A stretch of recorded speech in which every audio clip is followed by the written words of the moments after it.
Hey guys, thanks for listening to The Cynical Nerd. Please keep in mind that we do not avoid spoilers for any of our topics, whether they are current or past media. Listen at your own risk.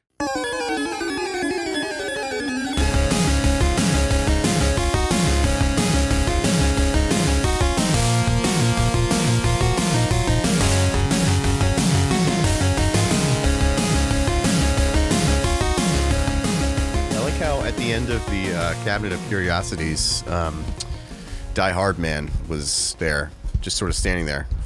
Oh, you like that? I guess they're doing some kind of cross-universe thing with Death Stranding. Yeah, I thought that was Glad cool. to see him get work. I like how in the Wednesday trailer, that little girl's just doing her best Aubrey Plaza impression the entire time. Not Die Hard. I'm sorry for all the true hardcore Death Stranding fans. That was Dead Man. Sorry, my apologies. I mixed up Die Hard Man with Dead Man. I don't know how you could do that. Know, right? I don't know how you could fuck that up, my guy. Okay, how's it going? How are you doing today? I'm doing okay. I still have like a residual cough. Welcome to bronchitis. You're sort of feel like shit for a month. I see you're drinking some Perrier. I will not call it Perrier. Oh, Perrier Peach. Perrier Peach, the double P. Yeah. Little pee to end your Monday. Magnifique. Perrier. Hey, that was not that bad. No. I can't roll my R's, so I just sort of growl. Like, I can't do the front of the mouth, so I go, rrr. Oh, I like that. If you do it quick enough, people don't notice. Oh. Yeah. It felt something. It zhuzhed me. Just inched you in the right direction. Anyway. Yeah. How are you? How's sort of your health and just life in general in 45 seconds or less? Still doing wonderful. Still better than everybody I know. Excellent. Happy to hear it. I don't know. That's the only way I tell myself I'm kidding, but am I really? Right. Whatever gets you out of bed in the morning. You got to walk around with confidence. You got to have a little strut. Right. Strutting my step. Yeah. I gave up on being hot, but I know I'm cute. Like that's my way of building up my self-confidence. I'm not kidding. That's my trick. That's like my I'm not kidding. Yeah. I see you smiling. Wasn't a joke. I know I'm not hot. I know people aren't like, man, I want to fuck that guy. But I tell myself, I'm like, people see me and think he's cute as fuck. I'm like a big old teddy. That's my cheat code for life. Don't take words out of my mouth. Ron says she thinks I'm hot. Oh, that's nice. But she's got a dog in the race, so I wouldn't, I'd take that with a grain of salt. Just one. He's like 1.5. Yeah. All right. Before we get too far in, I'm remembering to shill at the onset. Hi, hello. How are you? Welcome to the Cynical Nerd Podcast. This is actually episode 82. It is? Would you still say like ocho dos? I think it's like. Is there like a word for 82? Am I this white that I'm doing this right now? I think it's like ocho. No, hang on. You know what? Let's just do it. Yeah, you do. You keep going. Okay. Yeah.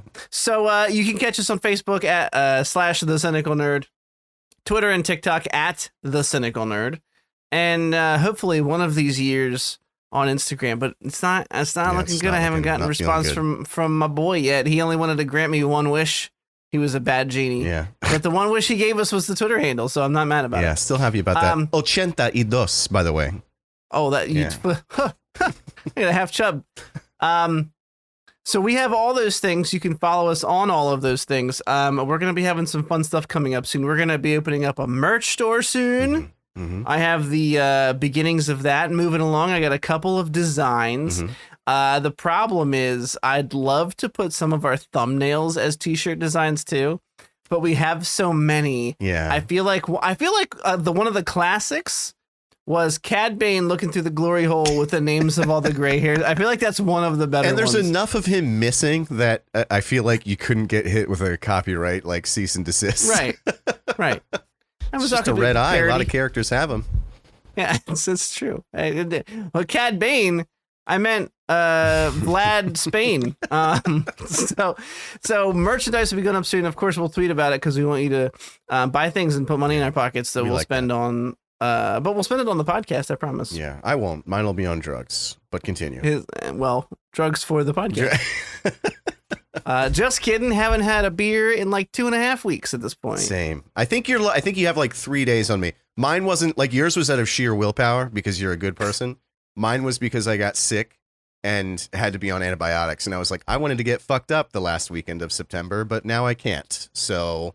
Oh, mine was slightly judgmental because it was the first day of October this year fell on like a Saturday, I think. Yeah. And I remember it was the weekend before.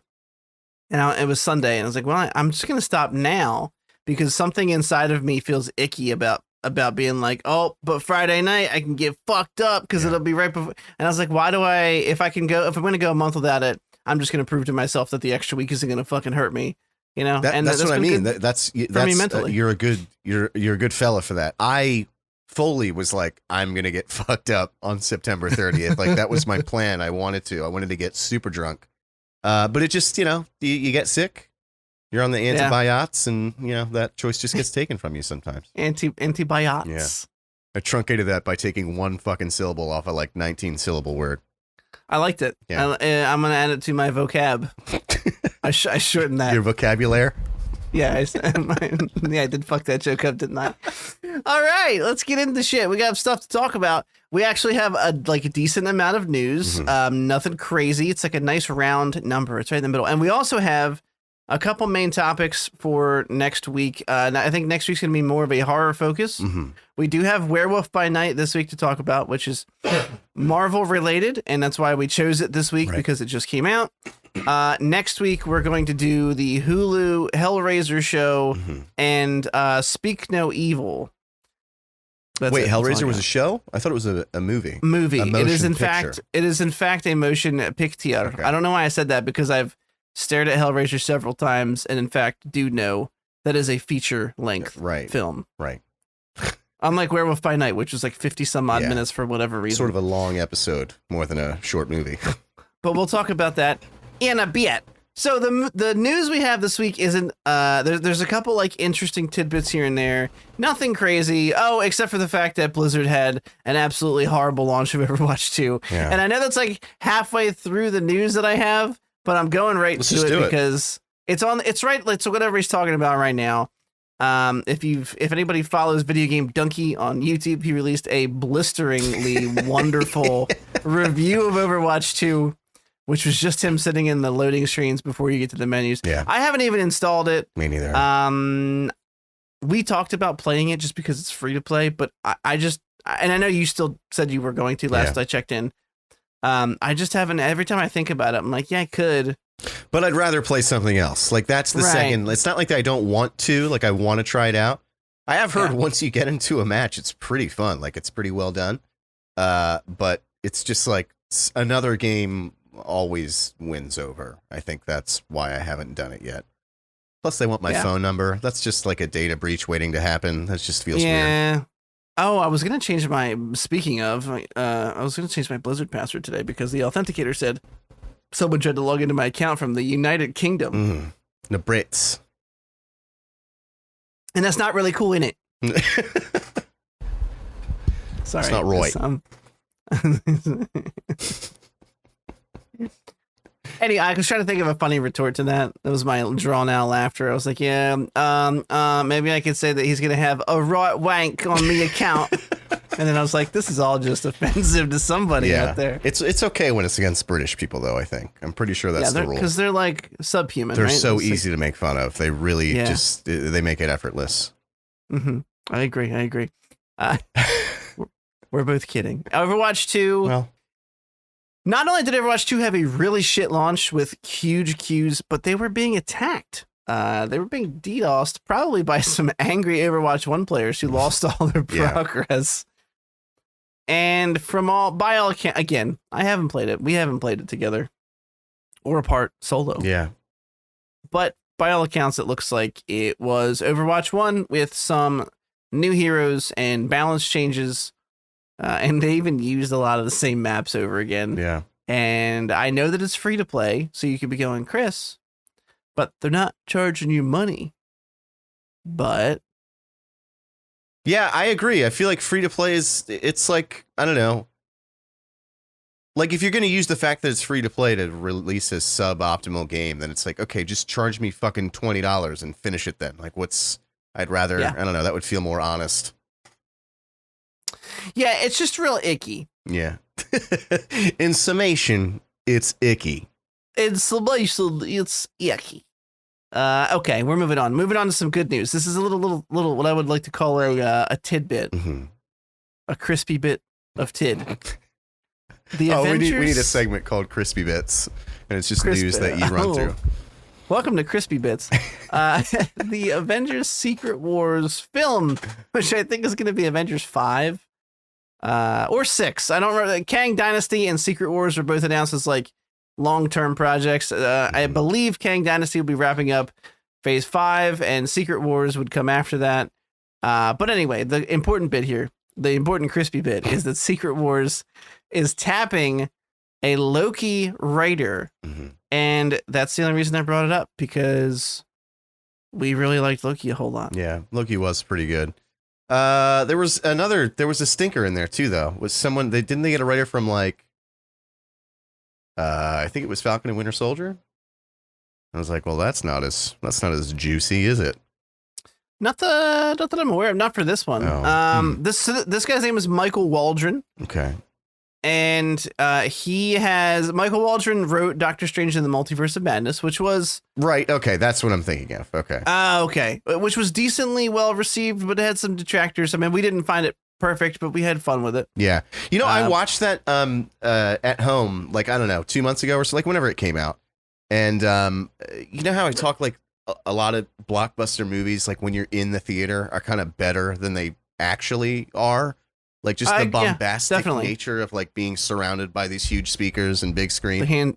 The hand job didn't hurt. And the hand job really helped out. I really like walked out of that theater liking it quite a bit. And like I watched it at home, I was like, this is not as good as I remembered it being. Like I was kind of like starstruck, I guess, by just being in a theater for the first time in however long. But anyway, I like that you're giving me ammunition for like if a movie's coming out, they're like on the fence about. Right. Come on, buddy, I'll buy you a ticket. Come on. Yeah, I got you covered. Let me squeeze a review that you'll regret out of it. Let's go. Can't say no to a free ticket.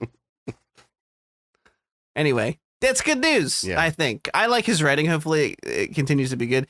And if I had read the entire article, I would have proven myself correct. Kang Dynasty will be first on May 2nd, 2025. Couple years out still. And it will actually be followed shortly by Secret Wars on November 7th. So there's like 2 Avengers movies in the same year that are scheduled, which feels crazy considering we've had a drought and we haven't had an Avengers film since the end of the Infinity Saga. Yeah. But it's good because it at the very least, Marvel has given the next phase after Infinity War, whether you've loved it or hated it, time to breathe and grow and change enough that the coming conflicts should hopefully have done like the legwork before they get there. That's the hope. Who are like the core Avengers now, or has that not been like, you know what I mean? I guess it's sort of like a transition. In the universe, or like it's going to be a transition. Well, yeah, but I mean, like, who is there anyone now? Like, I know all the heroes are the Avengers, but I mean, like, you had Iron Man, Hulk, Thor. You mean like who's the core team? Yeah, like is there one right now? I guess not really. We don't really know. I guess the answer is no. I mean, obviously, Thor, Hulk is still around, but you know Hulk and Captain Marvel. But Spider-Man. But they've been Spider-Man's a kid who never knows what the fuck is going on. And Hulk and Captain Marvel were talking to Shang-Chi at the end of the film in the post-credit scene. Right. So we don't know. It's going to be a new team for sure. Which could be a great boon to them, or it could not work out. If audiences don't connect enough with the new team, it's just going to feel like you're getting like, remember when Power Rangers would have a really sick team and like a team power, and then they would go to the next season and you're like, what is this bullshit? Yeah, it was like, because it's fucking like now they're just in regular real life ninja gear, but it's just colored, like boring. Yeah. When they went from the movie and the Ninja Zords back into like the show, and they had like weird costumes that looked like they were from Egyptian times or something. Right. I'm not sure what was. Yeah. There was a lot of identity crises in the Power Rangers lifespan. Yeah. Okay, moving on.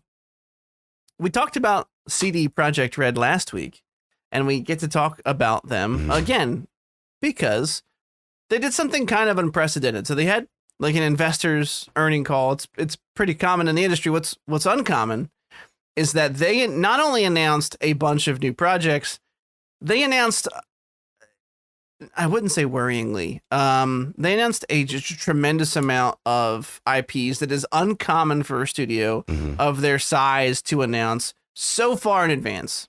And you might be asking yourself, Derek, Crisp, what projects did they, hey, Hit me with Chrysler. the crispy bits. Hey, Chrysalis, what long-term projects, I don't know what the word is. That was Polish for projects. Pretty sure. I'm I think I have to go eat a pierogi now. I don't know. I took a swing and I missed. Sometimes my Spanish translations don't pan out. What would you call projectiles? No, we're just gonna leave it. We're gonna stop. I think the best thing you do is just leave it alone and just move on. They announced new projects in all of their IPs, which is really just The Witcher and Cyberpunk. But they announced 3 new projects in the Witcher series. One of them we knew about, which I believe was codenamed Sirius. Then they have a new Witcher Trilogy, which is going to be done by CD Projekt Red themselves. And then announced the 3rd Witcher project called Canis Majoris. And there's a lot to dig into all of these. So Project Sirius is an quote-unquote innovative take on the Witcher series and will have multiplayer. It is currently being led by Molasses Flood, not CD Projekt directly, which created The Flame in the Flood and Drake Hollow. Haven't heard of either. This studio was purchased by CDPR late 2021, so they're a sister company, basically. They are now owned by CD Projekt Red. No further details were given. But seeing as though Molasses Flood has developed survival games in the past, and this game is an innovative take on the franchise, it's possible it could be in the survival genre, but I don't know how multiplayer could factor in. Yeah. Unless you just play with your buddy. Maybe that's as simple as it is. Canis Majoris. This is the new Witcher game listed and will be a story-driven single-player open-world RPG set within the Witcher universe, aka a Witcher game. This title will be contracted to a third-party team once again and is made up of ex-Witcher veterans. There are no other details listed, so it's still mostly a mystery. And then finally, Hadar, Hadar, is a new IP, completely separate, is being developed internally by CD Projekt Red. It's still in the early stages. It's not even considered a game yet. It's in... what's it called? Pre-production. Yeah. Pre-production. They're still in this throw shit at the wall and see what sticks. Yeah, that's so fucking annoying. They would even say it out loud then. That's sort of what made all this news unprecedented, was that they were just announcing shit. And of course, that was just Witcher and the new IP. There is CD Projekt Red Cyberpunk news as well. First and foremost, we already know of Phantom Liberty, which is the CD Projekt Red expansion, which is being done, of course, in-house by them for Cyberpunk. It should be out next year, I believe, with the return of Keanu, which, again, we reported last week, so no reason to dive into it. And then they announced that they're working on Cyberpunk 2, codenamed Orion, led, again, by Cyberpunk themselves. No release date, obviously. This is an absolute ton of news. Yeah. It's like too much, though, isn't it? Yeah, and they said a lot of it sounds so weird. Like, I don't know, just the only thing about this that I'm really excited about, they had already mentioned like the new Witcher trilogy, but I guess you just said that they're outsourcing that, which is like, what? No, not the trilogy. Sorry. The trilogy of Witcher games is being done in-house, but they are developing something called Project Sirius, which is an innovative take on the Witcher universe. That was the third party. Okay. That's led by Molasses Flood, supported by CD Projekt Red. That's actually still considered pre-production too. Yeah.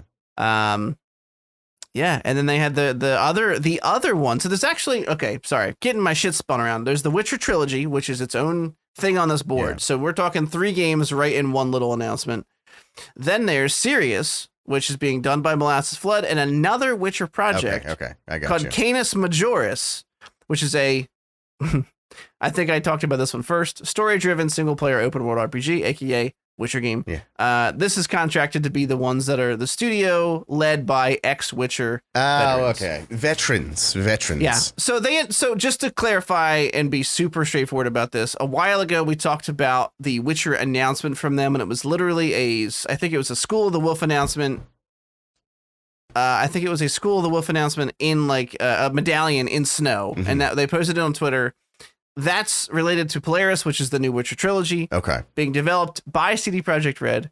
They call it a beginning of a new Witcher Trilogy. And once the first game releases, they hope to have all 3 of them within a 6-year period of the first one. So they want 3 games out within 6 years, which is pretty... Yeah, that's a lot, especially considering their track record. Like Witcher 3, even at launch, was like really... It was really buggy. It wasn't quite as bad as Cyberpunk, but it's like, why are you setting yourselves up for this again? Although I'd be lying if I said I wasn't excited for a new Witcher trilogy, especially because, like most people, I assume it's going to feature Ciri. And I really liked the Ciri segments in Witcher 3. I think that might have been my favorite part of the game.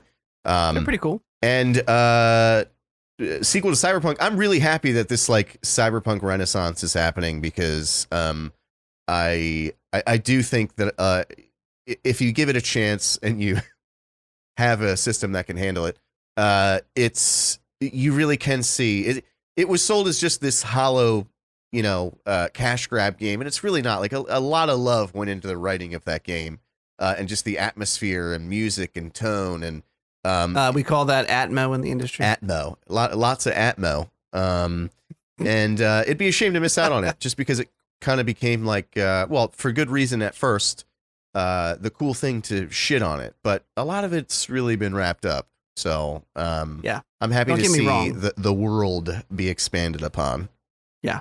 Definitely. And that would be a universe that like, it would be a shame to not let them dip their dick in a second time and take another swing at it with their big old cock and balls. And, no, I'm just kidding. C&Bs. No cock and balls are involved. Yeah, no, I agree. I mean, they applied the same amount of love to the world and the lore and the environment that they would to any Witcher game. It's just Cyberpunk was a massive project, should never have been allowed to run on previous gens. Yeah. And was not ready when it came out. And I know that's crazy because it was already in development for so long at that point, but they should have given it another year to bake in the fucking flavor at home and fix all the issues with it. And it is what it is. They had a shitty launch, and thankfully they've since made amends for the issues that were with the game. And I'm glad for them to just with the expansion coming out, they didn't feel beholden to still make it run on previous gen systems, even though the game does now run. I guess. Oh right, Phantom Liberty is not coming out on previous gen. Doesn't matter if you bought Cyberpunk on a PS4, you ain't getting the expansion. It seems like more studios are like doing that now, and I hope that keeps happening. Frankly, because it's like we got to kind of move on here. Like I know that there's a shortage of these systems, but like oh my god, like everybody's suffering by just keeping one foot in a 10-year-old pond. It's just sort of a weird thing. So sort of unrelated. Did you play real quick? Did you play the Witcher 3 DLCs? Heart of yes. I didn't. I gotta do that. That's on my list. They're juice. I know. I didn't play that. I told you the whole story probably already on the podcast. Very likely, and I just completely. I'll tell you the cliff notes. I played Witcher 3 on GOG, GOG, the GOG platform. Sorry, if you don't know what it is, just Google it. It's another Steam type launcher. I think partially owned by CDPR. I'm not 100% sure on that. Could be completely wrong. In fact, that's the deal around here. You never know what you're getting. It's pull a rabbit out of a hat. Yeah. It's David Blaine magic. I don't even know what that means, but it sounds like an insult, so I'm gonna roll with it. I played it on GOG. I bought it on there and not Steam. Beat the ever-living piss out of it. Loved Witcher 3 when it came out. I had like 110 hours in it. Beat it promptly. Went on to other things. DLC came out. I went to go back to the game when the DLC came out. It's worth noting in between playing that game, I, like you, like to keep my hard drive pretty clean. Yeah. So I uninstalled the game because it's a big, at the time it was a big fucking It's chunk. a hunky monkey. Moved on to other things, decided to circle back to the DLC a while later. When I got back and reinstalled the game, I realized that my save was no longer around. Oh no.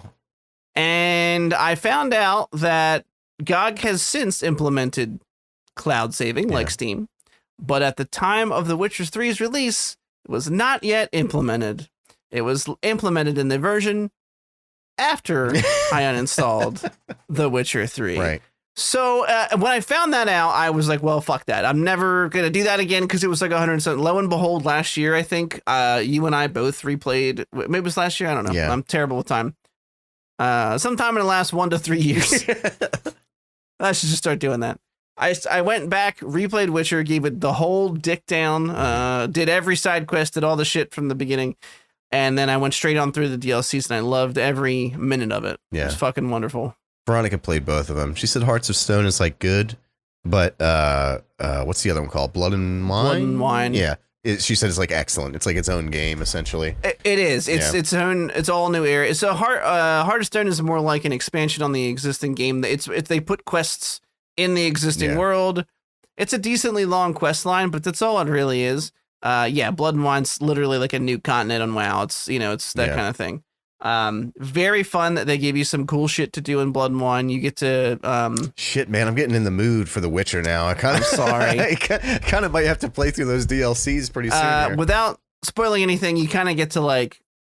You run like a vineyard and shit, right? Yeah. Okay. Well, since you already know, it's also an old game, but they let you sort of like build up a home base. Like you own this area, and it lets set in because it was the last piece of DLC for The Witcher 3. It helps to set in this like really satisfying goodbye. Yeah. Because it's like he's gone through all these adventures, and obviously I won't spoil anything story related, but you kind of get to like, it feels like you get to settle him down into a place where he can spend the rest of his time. And I like to think that my Geralt is still there. Right. Just hanging in your vineyard waiting for you to come back. But you uninstalled now.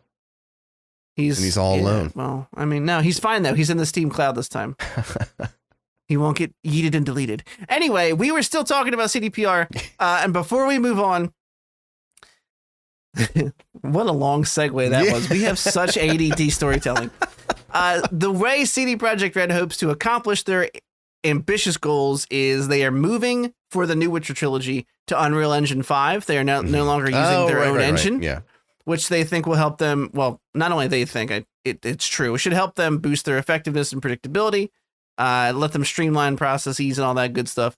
And then also, they are opening up a new studio in America, in Boston, Massachusetts, near the company they bought, Molasses Flood, which will help develop Sirius with Molasses Flood. And when the two are combined with the Vancouver team they have, will make up a team called CD Projekt Red North America. And so that's a lot of shit. They're expanding. They're opening up a new studio. They've purchased a new studio. They have a couple third-party studios under their guidance working on their IPs. Yeah. And it is very ambitious, the goals they set forward. They also had someone resign in the same call. Yeah. So, I don't know if this is, I don't know if it was out of shame for what fucking happened with the other stuff, but whatever. I saw people shitting on the fact that they're transitioning into Unreal, and I'm kind of like, you have so many issues with their engine, and so finally they're going like, let's use an engine that is very, very, very well understood at this point. So this kind of shit doesn't happen, and people still complain. It's like, I don't know. So maybe I'll eat my words when it comes out and it looks or plays like shit, but I don't think it's a horrible move to make after the horrid PR nightmare that they went through. Yeah, I would agree with that. It's my understanding that you go basically one of two routes. Sorry for the super long pause. One route is you build your own engine, which means that you don't have to pay any licensing fees to third parties like Unreal and their parent company Epic.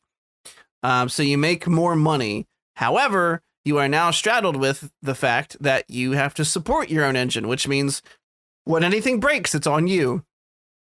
You might be hobbled by limitations if you didn't have the foresight to build in features that you would need for the games that you want to do. A lot of that happened in the early era of Frostbite, from my understanding. The Frostbite engine that DICE built, because they were using Frostbite, which wasn't really designed to help them run the types of games they wanted to. Am I getting that right? Did they make Frostbite? I could be fucking that up entirely. I have no idea. I'm not going to somebody write into our email address and tell me if I'm an idiot. Questions at thecynicalnerd.com. Here comes the fuck TCN. I fucking love it. Or you can just give away some money to a chunk of whatever I don't know how that works. I don't know if it's a flat licensing fee or what, to Epic to use the Unreal Engine 5, but then you don't have to worry about it. And they can literally call Epic and be like tech support, like, hey, this fucking feature's not working. It's actually an interesting question. I wonder if there's like a sort of like a royalty or like percentage type thing that they get for every, the sale of the game being through their engine, or if it's just like, give us $400,000 and we'll call it even. I got to assume it's going to be a percent. It's got to be. I can't imagine a studio not doing a decision like that, because you could get burned so badly if you have and also, I mean, look, how many small studios want to use Unreal Engine 5 because it's an existing engine that you can use from Epic? It's got to be percentage, because otherwise they'd have to price it so high to make their nut back that it would price out small studios. Right. And, we just figured it out. Don't even look it up. That's in my, I locked that. That's totally, that's what it is. Hang up with Mr. Epic. We don't need to know anymore. We figured it out. Yeah. Okay, you like Dune, right? Loved it very much. That's good, because I like Dune as well, and there's more Dune coming in a show. You hit the D in Dune, so like Dune. 0 to 60, Dune. Like I can't do that. You have a powerful D. Hey, what are you doing today? Mine's just like Dune. It's so like flaccid. You're just like, do it. Dune. Just pops. Dune. I'm sorry. Please continue. What's up, Dune Daddy? Sorry, I got distracted with my own, with your own vocabulary. Nailed it. Anyway, Dune: The Sisterhood. It's coming on HBO Max. It's actually a prequel series to the Denis Villeneuve adaptation of Dune. It will star Emily Watson and Shirley Henderson, both of whom are actors that you would go, who? And then you look up a picture and you go, oh, I've seen them before. Yeah. One of the header image, I was like, oh, yeah, I've seen her before. So they're going to be portraying Valia and Tula Harkonnen. So they're going to be like a House Harkonnen. Yeah, I don't know. We have no idea what it's going to be about. I mean, at all. Yeah. Really? Same. What are they going to do? Look, the Sisterhood, I think, is intriguing enough to explore in a separate thing. Because you know what Dune does so well in sci-fi, and it's one of the lessons that George Lucas picked up with Star Wars. And if you're not careful, it can also make you look like a lazy writer, which is that they'll just throw something at you and not explain it. Yeah. And if there's a master storyteller doing that, it can be used to great effect. And if you are a lazy storyteller, it's usually obvious and you just look like a shit writer. But Dune does this thing where they kind of, through context of the scene, you sort of understand what the sisterhood is. I mean, shit, they flat out state their intention to, what's her name? Was it the Queen? I don't remember who it was. She has a very normal name. It's like, it's been Emily. Too long. Yeah, sure. Emily Gilmore. Lovely lady. Who am I kidding? Married to Richard. Jesus. I feel like I'm on cocaine tonight. Cocaine. I'm not on cocaine. I'm just on Perrier. Perrier. Yeah, I don't care. I don't care. I just want to see Dune 2.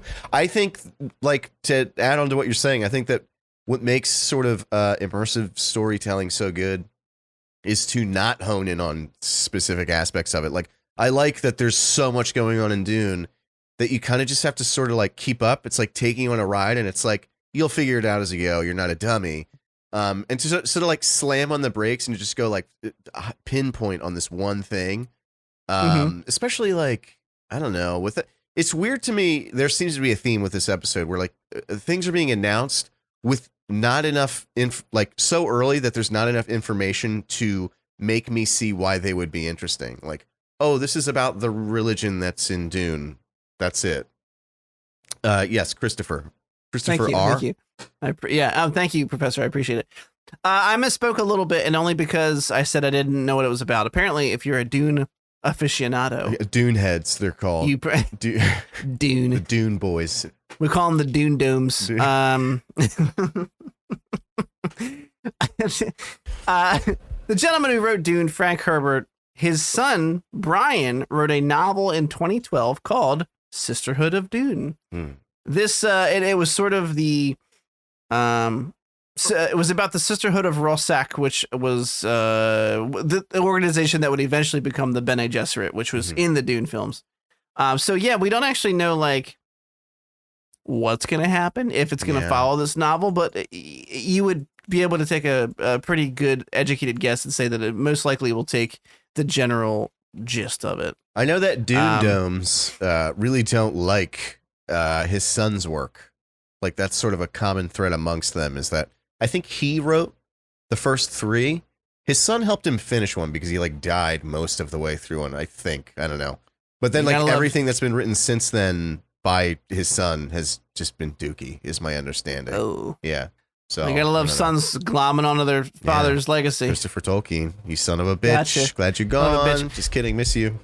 Variety reports the official logline says it will follow, quote, the Harkonnen sisters as they combat forces that threaten the future of humankind and establish the fabled sect known as the Bene Gesserit. I gotta rewatch Dune, man. That was a good movie. That was a really excellent movie. Cool. Cool. In the 2012 novel, spoilers, the threat they faced were the anti-computer extremists, which were also mentioned in the Dune movie. I believe they talked about those people. At the very least, I understand that that's how and why they travel through space with really big, crazy creatures in their ships. Yeah. They give them drugs so that they can map shit out. Yeah. So they don't have to everyone use knows computers. LSD is a gateway to the stars. Right. Yeah. Don't even have to leave your house. It's a beautiful thing. This is scheduled with a tentative release date, aka they just didn't want to announce it yet. Dune Part 2, though, is expected to arrive in theaters November 17th, 2023. One measly year from now, a little more than. Oh, yeah. Anyway, speaking of, I should have blocked this together with our first piece of news. Do you care about Spawn at all? I do. So let's do it. You do? I do. I never read Spawn. Like I think I did actually when I was very young. I had like a, no, don't laugh at me. I had a brief comic book phase. Spawn. I think I did actually. No, I had like a couple, like there was a comic book shop around the corner from me when I was a kid that then disappeared because no comic book shop that isn't owned by Kevin Smith is ever successful. It's profitable. Yeah. His are probably not either. Let's be honest. Yeah, he just has the money to just eat it. Yeah, exactly. Yeah.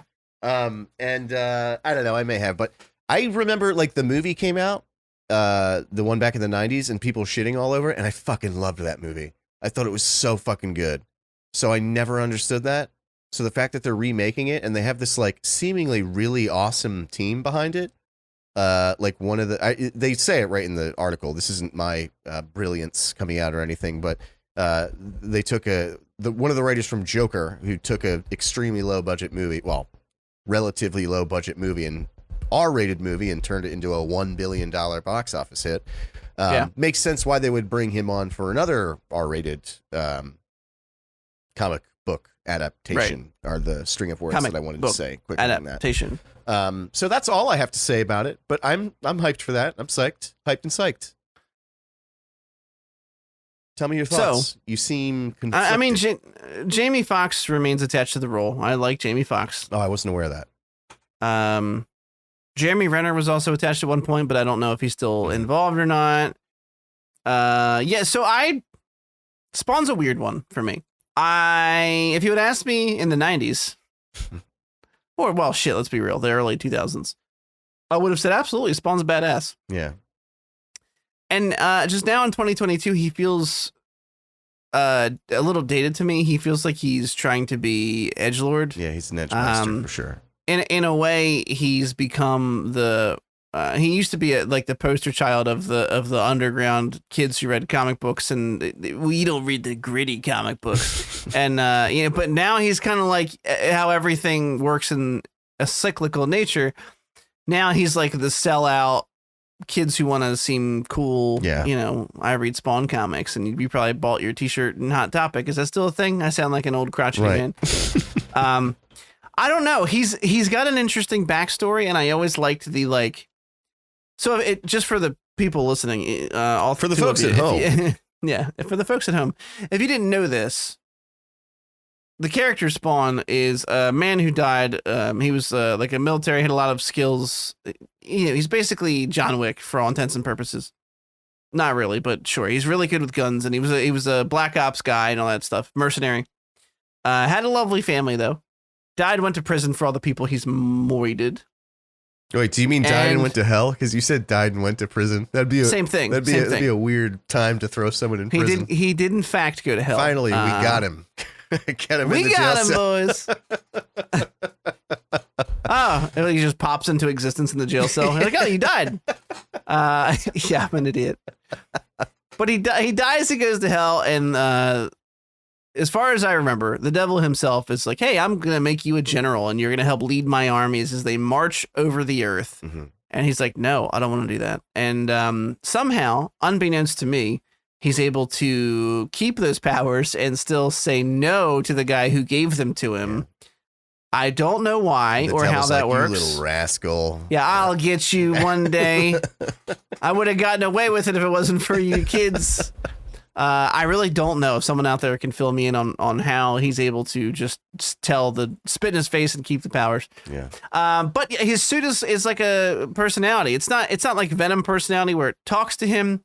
But the suit is, for all intents and purposes, symbiotic. I mean, he can use his mind to form it into a hardened shell or a weapon, or, the cloak can help him fly. And I always thought it was a really cool power set and something fun to play with. And I mean, for Christ's sake, one of his enemies was a big clown, a big fat gross clown who killed people and then turned into a monster called the Violator.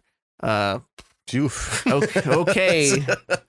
little on the nose there, Todd. Is it Todd McFarlane or Todd McTutchins? Damn it, you beat me to it. I was right there.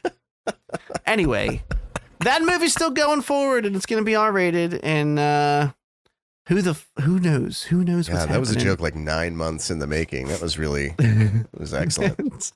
First, we had to set the bait. Anyway, let's hope it's good. I've said this before. I'll say it again. Man, I love being a turtle. I've said it before. I'll say it again. I never want anything to be bad. Mm-hmm. I always wish for the best. So I hope this movie comes out. Yeah. It's killer. I want it to be awesome. I want a cool Spawn movie. The first one was very B movie esque. Some of it was cool. Some of it was very bad. And that's all I have to say about that. Thank you, Todd McFarlane. McTutchins. All right. Next piece of news involves my favorite thing right now, my Steam Deck. And Valve, who made a oopsie. They released a video about the Steam Deck, and I think it was a video highlighting the new update to the new, what's it called? Proton version that they have coming to it, and all the like more stable offline mode, yada, yada, all that cool stuff. And in the video, the Switch was running Yuzu, which is a Switch emulator. Sorry, the Steam Deck was running a Switch emulator named Yuzu. They quickly deleted the video, but guess what? I've heard Yuzu runs really good on the Steam Deck, and I can't wait, Nintendo, to emulate Nintendo Breath of the Wild 2. Yeah. AKA Tears of the Kingdom. No. That is a fucking excellent name for a Zelda game. I will not back down from, no, absolutely not. Breath of the Wild was stupid. Tears of the Kingdom is a fucking ominous, awesome fucking title. Skyward Sword, stupid. Get it out. Twilight Princess, mid. Even Ocarina of Time, good game. Yeah, but name. You like Twilight Princess more than Skyward Sword? Skyward Sword is awesome sounding. I guess. I don't know. Where's your sword pointed? Skyward, baby. I don't know. That's, works for me. Come on, man. Tears of the Kingdom. Sounds awesome. I don't think it was an accident. I think they knew what they were doing. I went, oopsie. Yeah. Everyone now knows that it can run. Yeah. Oh, darn. Come flock to our system. I'm currently playing 2 games on the Steam Deck, which is actually 50% of the reason I brought this up. I wanted to give a little couple weeks in usage report on it. And then I will be dipping my peen into emulation. My couple coworkers have one. 2 of my coworkers have one officially right now, and they are both doing emulation. And I'm kind of getting the itch now that I've worked through a couple titles. I still have a lot more that I never beat. I'm doing what you're doing. I'm just using the Steam Deck to play all those games as opposed to using my computer. So, do you have like most people? Do you have like an overwhelming backlog of Steam games though? If I actually looked through the list, I probably would close it immediately. Yeah, it's fairly large. It would take me years, literally, to get through it. So I made like a really easy goal, which was BioShock. I wanted to replay 1 and 2. Yeah. And I was going to replay Infinite after that, and then do the DLC because I played Infinite before and beat it, and never played the DLC. And it's no secret because it's been out for a while. I know they revisit Rapture in the DLC, and I thought that sounded really cool, and I wanted to do it. So I'm currently doing that. I'm in BioShock 2 still. I beat the first one. I got sidetracked, though, with a title I installed probably like the first day I got the Steam Deck, which is a little indie title called Pray to the Gods. Oh, I've heard of that. I gotta pull that up. I've bought this game several years ago when it came out, and I played it for like 20 minutes and never went back to it. And is it Pray for the Gods? I'm sorry to interrupt. Pray for the gods. Pray to. Sure. Do you fight like honestly, big giants? Yes. Pray for the gods. Okay. Okay. There you go. Thank you for correcting me. Yeah. Totally wanted you to do that. Thanks for reading my signs. Happy to be here. Signals. Pray for the Gods. So this game is basically a mashup of Yeah, he's on the game. He's just on camera. Yep. This game is basically by the way, I'm probably gonna have another gremlin crawl in because he loves running upstairs to tell me good night. I just can't believe the timing of that. That was unreal. You were like, I know any second he's gonna sneak up behind me, and then like within 3 minutes he did it. It was really because I had heard the pitter patter of feet downstairs, and I knew that meant he was probably like Anyway, the hour was right. The hour was nigh. Anyway, Pray for the Gods is. Here's the best way I could describe it. It's like Shadow of the Colossus meets a little bit of Breath of the Wild, even though I hate to do that. Yeah. But there's a survival element to it. It's in a very cold, frigid wasteland. So there's heat, food, and sleep that you have to maintain. So there's like sleep rolls you'll find, or you can craft. There's a small crafting system, nothing crazy. Yeah. Nothing like tedious. There's just a few major. In fact, your inventory is rather limited, so you can't go crazy with it. You have bows and arrows. There are clubs, axes, and swords. Mm-hmm. All of these can be, unlike Breath of the Wild, repaired, which I love. Right. But they all do break, and they will break eventually, and they won't actually like disappear from your inventory. They just will do 0 fucking damage. Yeah. You have to hit something for a very long time. And yeah, I mean, they don't give you a shit ton of direction. It's a lot like Shadow of the Colossus. They give you the gist. They kind of highlight the general area on the map you should be heading next and send you on your way. And sounds kind of awesome. So the first time I played this on PC, I just could not get into it. And it was because I was playing other things at the time. I was bored. I was looking for something new. Yeah. I have like fallen head over heels in love with this game, especially on the Steam Deck. But I know that's not the only reason. It is just there's a little bit of jank to it because it's an indie developer. Yeah. Every once in a while, something happens that annoys me. And the Colossi, I don't know what you would call it. Pretty sure let's go with that. Colossis. Those fights are interesting, but again, I won't spoil anything, but the mechanic with which you take them down, regardless of the dress they put on it, is roughly the same every time. Yeah. However, all of them are different sizes, shapes, different challenges with the environment they're in. I really like it, and I think I'm getting close to the end. It's probably only like a 15, 20-hour experience, but it feels just right. Like you get there's a little bit, you get to upgrade your gear a little bit with stuff you find. Just nothing crazy. Again, it's basic. There's like 3-star levels for each of the pieces you have. Right. They give you all the shit up front. You just start upgrading it. High recommend for anyone out there. Yeah, it sounds kind of awesome. I could never get into Shadow of the Colossus, which is crazy because it like has all of the like single. I find this with some games every now and then. Another one is fuck, I can't think of the name. It was a stealth game, really big, a couple years ago. Arcane Studios, something Dishonored. Anyway, it has like all the like single components that make up the game are things that I love in games. But for whatever reason, like the way it all comes together just doesn't jive with me. That's how Shadow of the Colossus was for me back then. So I know that they remastered it now, and it looks nice and pretty. I've kind of been thinking for a while, maybe I'll try that out eventually. But that sounds really cool, actually. But you were gonna gloat about how you have a Steam Deck and I don't have one, so I want to give that back to you. I wasn't gonna do that to you. We've decided that if we get any kind of like tax return this year, some of that is going toward a Steam Deck. Yeah. So what I would say is definitely play it if you have not. Yeah. I mean, I don't know how it controls on the PC, but with the controller, it feels pretty right.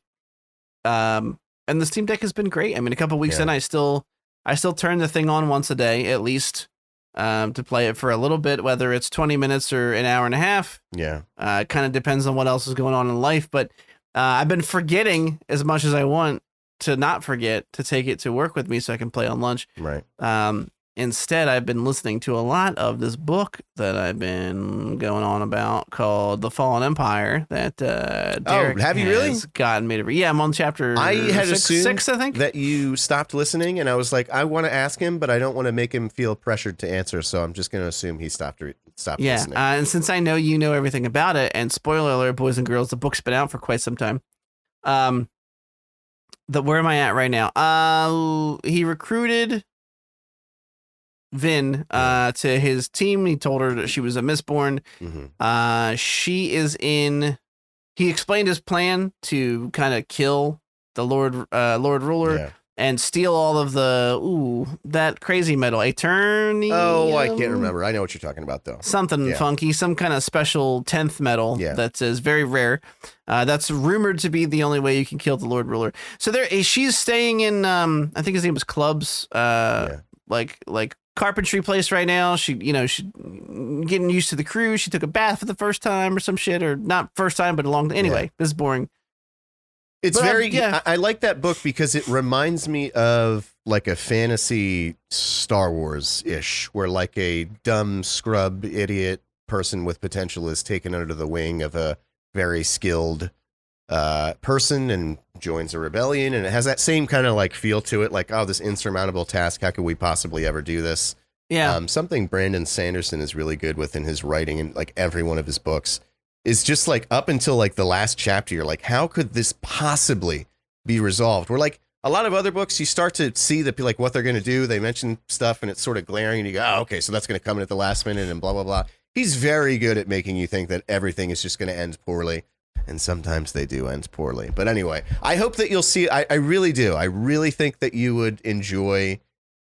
Mistborn is split up so far. It's going to be 3 different eras. So what you're reading now is the original trilogy. That's honestly all you need to read. The second era takes place like 500 years later. And so like technology has advanced. It's a totally different tone. It's like good, but it's not like the original trilogy is really all you need. That's like the there's a Sadie. There's one gremlin. That's not a kid. No. He might be close by. I'm happy you're still listening to that. That's really, I hope it holds your interest. Well, I kind of played into it. Or hi, Sadie, what's up? I actually played into it. Do you want to come up here and say hi like I did? Hey, come here. Hey, dog, come here. You're ruining my little head up here. Can't have too much silence. Let's see the snoot. Come on up. Stick the snoot up. Come here. Oh, come on. Get up here. Oh, she's not gonna do it. She's awkward as shit. Like somehow to this day, she's still a very awkward large dog. Oh. There we go. There we go. It's like she noticed she was on camera and walked away. Oh, just a little boy. Hi, you old girl. Look at all this white hair on your chin. All right. Anyway, there was a dog. You can't see if you're listening from home. I apologize for that. It's something I brought up earlier, which is that good writers do this thing where they'll drop little bits of information, and they will get explained. Thanks for the butthole shot, Sadie. Later on via natural story beats, or some light character exposition. But they do the thing where they like drop some information that you go, huh? Yeah. And then like a chapter or two later, they will expand upon it, or you'll kind of through context come to understand what they're talking about. And they did that a lot when they started to describe allomancy. Is it allomancy? Allomancy, yeah. That's what I thought. It's just, the first thing is like, he burns tin. And I'm like, what the fuck does that mean? Yeah. And then, you eventually start to understand what they're talking about. He had this whole segment, Kelsier, where he broke into a keep and he was trying to create a distraction, but he was also trying to. And the how he manipulated the metals to do all this crazy shit was out of this world sick. Yeah. Because you just don't think about it. You're like, well, they can't fly, but if they use the one power to pull on something that's not movable, like a building, they'll just fly towards it. And then they can use other powers to slow down. And I thought that was the way the powers work is really cool. So the other thing he's really good at, and you're going to see throughout this trilogy, and then hopefully if you read his other books, if you get into this trilogy, he's so good at setting up a magic system. So you understand like the basic idea of allomancy. There are different metals that you can burn and they give you different abilities. And so you think like, well, that's pretty complex. That's it, right? Well, it like evolves in a way that doesn't suck. Like it evolves in a way that feels natural, that like you can, you know what I mean? It's not like book 2. Now they can do 2 backflips when they like, it's really like, it makes sense how he really thinks of it. I don't know, like logically, I know it's a magic system, so it's not logical at all, but it's very cool. I'm really happy you're still reading. I'm like elated right now. So I only have like, I think I only have like one complaint so far, and it's not really the book. I don't like the guy narrating the audiobook. You don't like Michael Kramer? Are you out of your fucking mind? He's very monotonous to me. That is Crazy Town, USA to me. He reads lots of lines. He does like all of Brandon Sanderson's books. He does like every single one of them. Oh, no. Vin left her bedroom and then walked to the end of the hall where she found another bath. And Kelsier came to greet her. Am I doing a good job? Yeah, it's pretty. I love you. Sound just like him. No, it's not like the worst. But when I first turned it on, I'm like, it comes off a little droll to me. I don't know. I think I got so used to listening to the guy who narrated the Expanse books and like fell in love with his audio style that it was hard to just make the switch. But yeah, I'm enjoying it very much so far. And I'm glad that you're glad that I'm digging it. Yeah. The whole reason, not to get on this thing that's not even in our doc for too much longer. Not even on at all. The whole reason I didn't want you to start with Stormlight Archives is because what we've been talking about, how you basically have a book that has all this shit going on, that you're just getting these tiny little surface level things as you go. From the get, Stormlight Archives, he had 10 books planned out, and it's very apparent that immediately he went, I am going to take my fucking time and make everything. And it's not like, once you understand his writing style rather, it's easier to get into. If I started with Way of Kings, the first book in Stormlight Archives, I would have gotten like a quarter of the way through and given up. 100. Even now I'm re-listening to it, and because I know what it turns into, I'm enjoying it. But I'm like, if this was my first time, I would have fucking given up on this 100%. Yeah, well, you and I don't think this was your fault, because I think I said like, what, you were like, oh, Stormlight Archives is like a cool thing. And I forget how it started, but I was like, done, I'm getting it. And I think you were like, okay, I hope you like it. Like, I didn't ask what should I start with. I don't think. I think I was just talking about fantasy. Oh, you did get Way of Kings, right? Yeah, or was it Way of Kings or something Radiance? I don't know. Yeah. Anyway, and I started it and I was like, oof. Yeah. Like, I was like, there's some guy in some suit of armor, and I was like, there's throwing so many names and houses. Yeah. And I was like, I don't know who these people are. And because I don't, there's no stakes for me in any of this, so I don't know what's going on or why I should care or what all these powers are. It's the slowest. Like, it's the one that has to set up the world. So I understand why it's the slowest, but it's like there are so many cultures and religions within cultures and subcultures within religion, and like there's this cyclical Armageddon happening. So like history has been forgotten and rewritten like countless times throughout. Like it's just it's so that's what much. it was. Yeah. They kept flashing back from this modern story where I knew nothing to this like ancient or future, who knows, at the end of time. And I was like, what the fuck is that? I was like, is this all that fantasy writing is? Because I hate it. I hate all of it. Yeah. No, Mistborn fucking grooves, man. It's very like, whoosh. Of course it has exposition like any book, but anyway. It has to. We've given you enough time in our podcast, Brandon Sanderson. Yeah. Brandon Sanders. Sponsor us next week. Please. I don't know what we would sponsor us. What would we do? Read a segment of the book? I'll make Derek read it. He's got a good reading voice. Okay, moving on. I included this news. We're going to breeze right by. I only included it because although it's clearly an active cash grab to garner runoff fans who watched the show, I'm talking about Walking Dead, I thought the concept had a little bit of coolness to it, to be completely honest. Walking Dead's getting a spin-off show with Maggie and Negan, and we heard about this a while ago. We don't report on Walking Dead shit because it's fucking lame. It's very, very bad. But I didn't know this, so they released a couple of the first images, and of course it's Lauren Cohen as Maggie and Jeffrey Dean Morgan, who I love as just a person. Yeah. He just seems like he'd be good to have like a Guinness with. Yeah. Playing Negan, and they're going to a post-apocalyptic Manhattan, and okay, because you'd imagine a huge city like New York after the zombie apocalypse is going to be the first place to devolve into absolute chaos. So it's been like that for God knows how long. Not only that, they're traveling back after however long the series of Walking Dead took place. So this is a place very much, it's probably its own little nation now, if people have cleared it mostly of walkers. And I just thought that it was a neat idea. It almost reminded me of what was the Rosario Dawson led series that we were watching? DMZ. DMZ. It almost reminded me of like a DMZ type thing, potentially, although we don't have details. But with zombies is what wiped people out.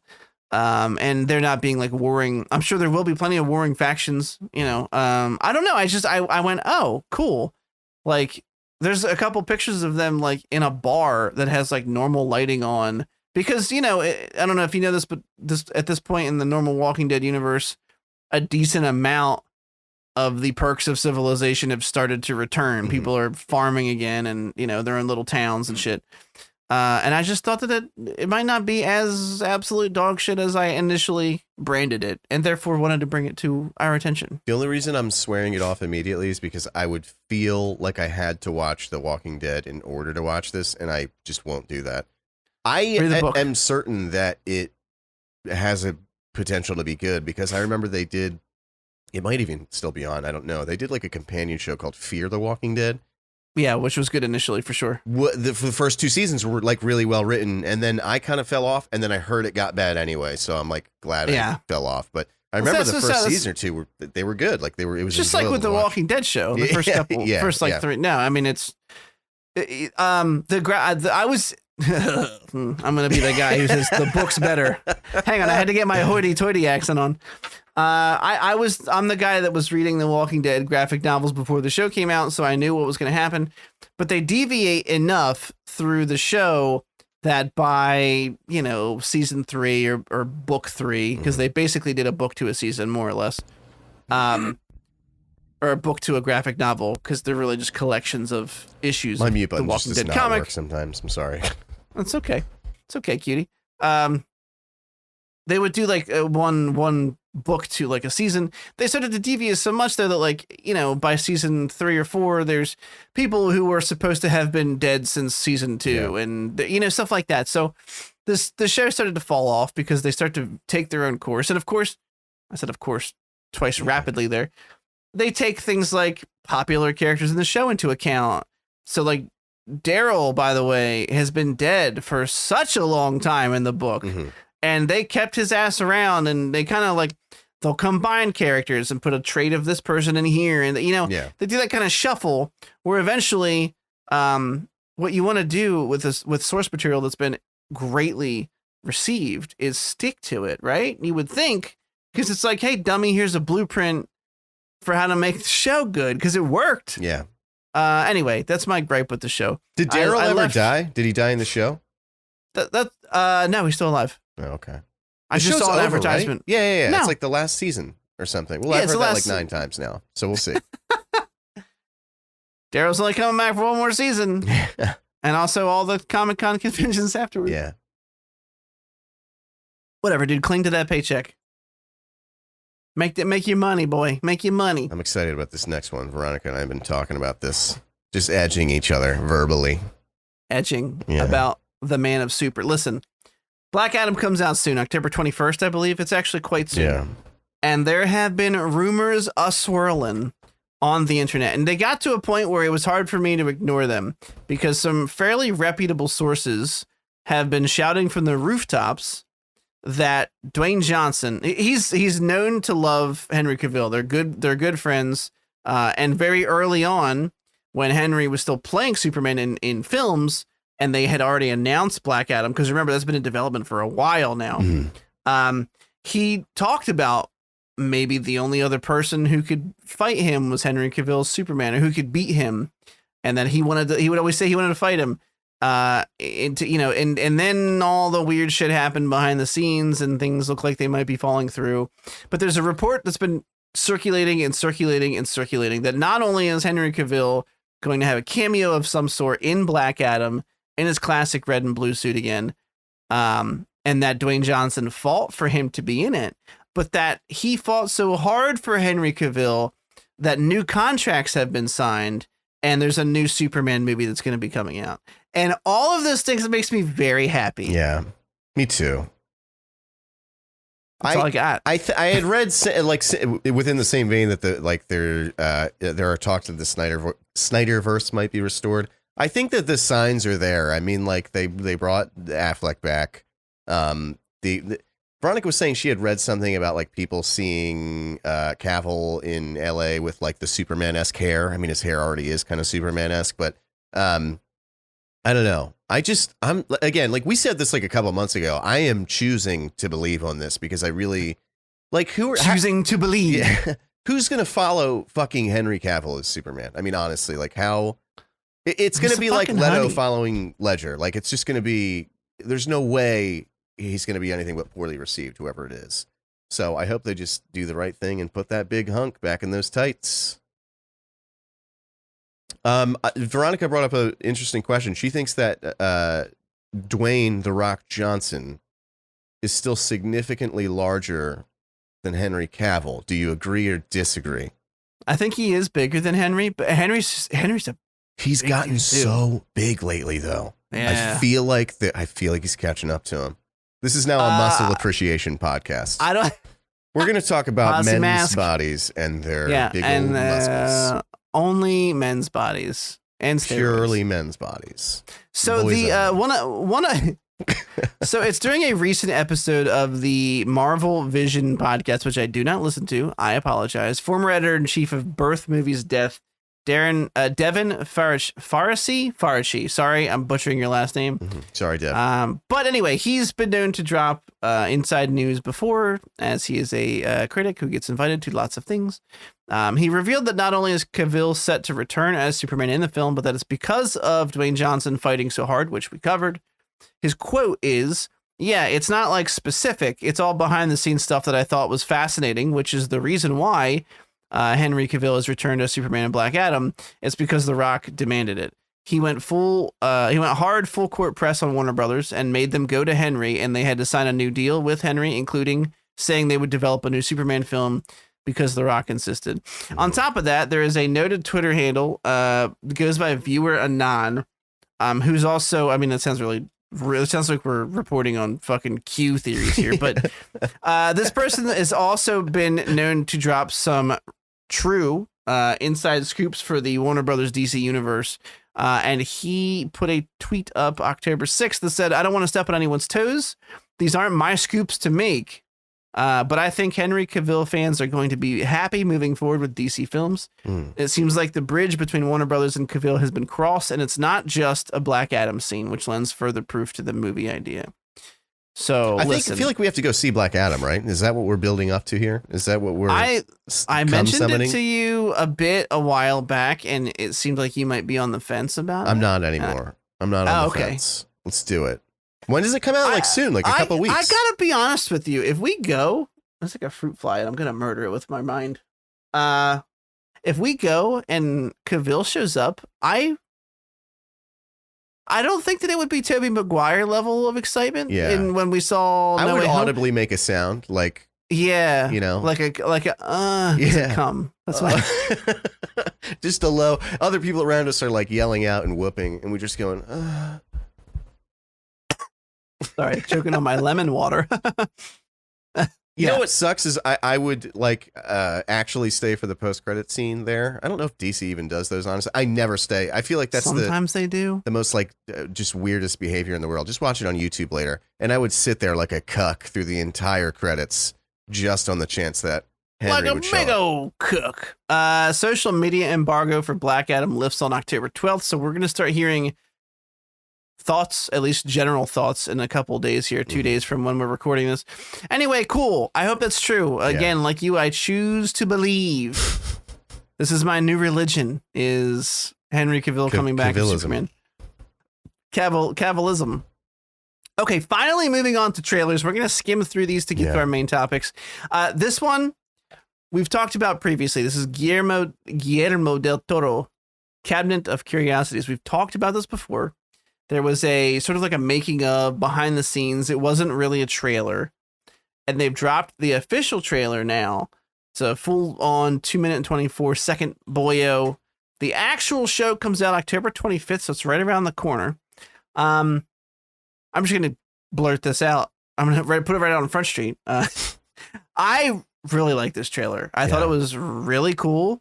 There was and because it's like 8 episodes that are like self-contained stories within this collection, there was a lot of spooky to choose from. Like there was body horror and they look like witches or ghosts or something, and then there was like a monster, it's like, and a lot of it was cool. And also I would just like to say I'm really happy that Rupert Grint is still getting work. Yeah, poor fella. Jeez, poor Ronald Weasley. Daniel Radcliffe really had to put work in to stop being called Harry Potter, though, if you think about it. Him and Emma, Watson? Emma, right? Emma Watson. Emma Watson, yeah. Don't forget her name. She's a honey. Yeah, well, she's reverting back into Hermione. I think she took a break from acting, or she quit altogether. Who knows? But no, it looks wonderful. The great thing about Del Toro is even if the story sucks, it's like great to watch because it just looks so fucking good. So you're never going to walk out disappointed. But I agree. It looks very. I didn't realize how many like actors you recognize but can't name were in this. It's like a lot. It's like a dozen collection. Of them. Yeah. There's a gentleman in here who plays a doofy looking cop with a mustache who was also the teacher in the Spider-Man films. The goofy white guy who's always like he drops his camera in the water in the second movie. He takes him on the field trip to DC. Whatever. Who cares? I always forget his fucking name, and he's a funny guy. Exactly. Anyway, that's the point. It's pretty much the only one I can name is Eric Andre, and that's a real shame. That's a point against Del Toro for inviting him onto his television show. Oh yeah, everyone's like, oh shit, Eric Andre's in here. Some of the horror creators involved are the directors of The Babadook, Splice, Mandy, and more. All of those movies listed are great movies. Did you ever see The Babadook? I didn't, but I hear it's like really horrifying. If it's the one I'm thinking of anyway. I don't necessarily think it was horrifying. I think that it was a really good movie that was one of those horror films that had a message behind it.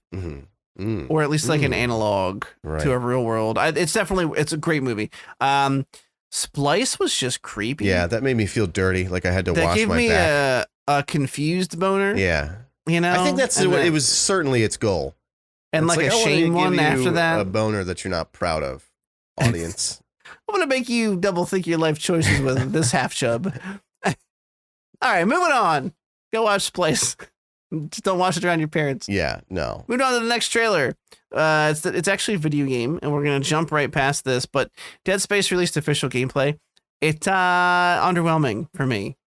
I kind of have to agree. Like, I think it looks good, but it also just looks like it looks really janky. Like the melee animation they showed, I was like, oh, I thought this was like a ground up, like total from scratch remake.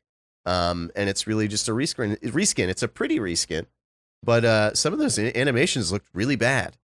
Yeah. I'm not.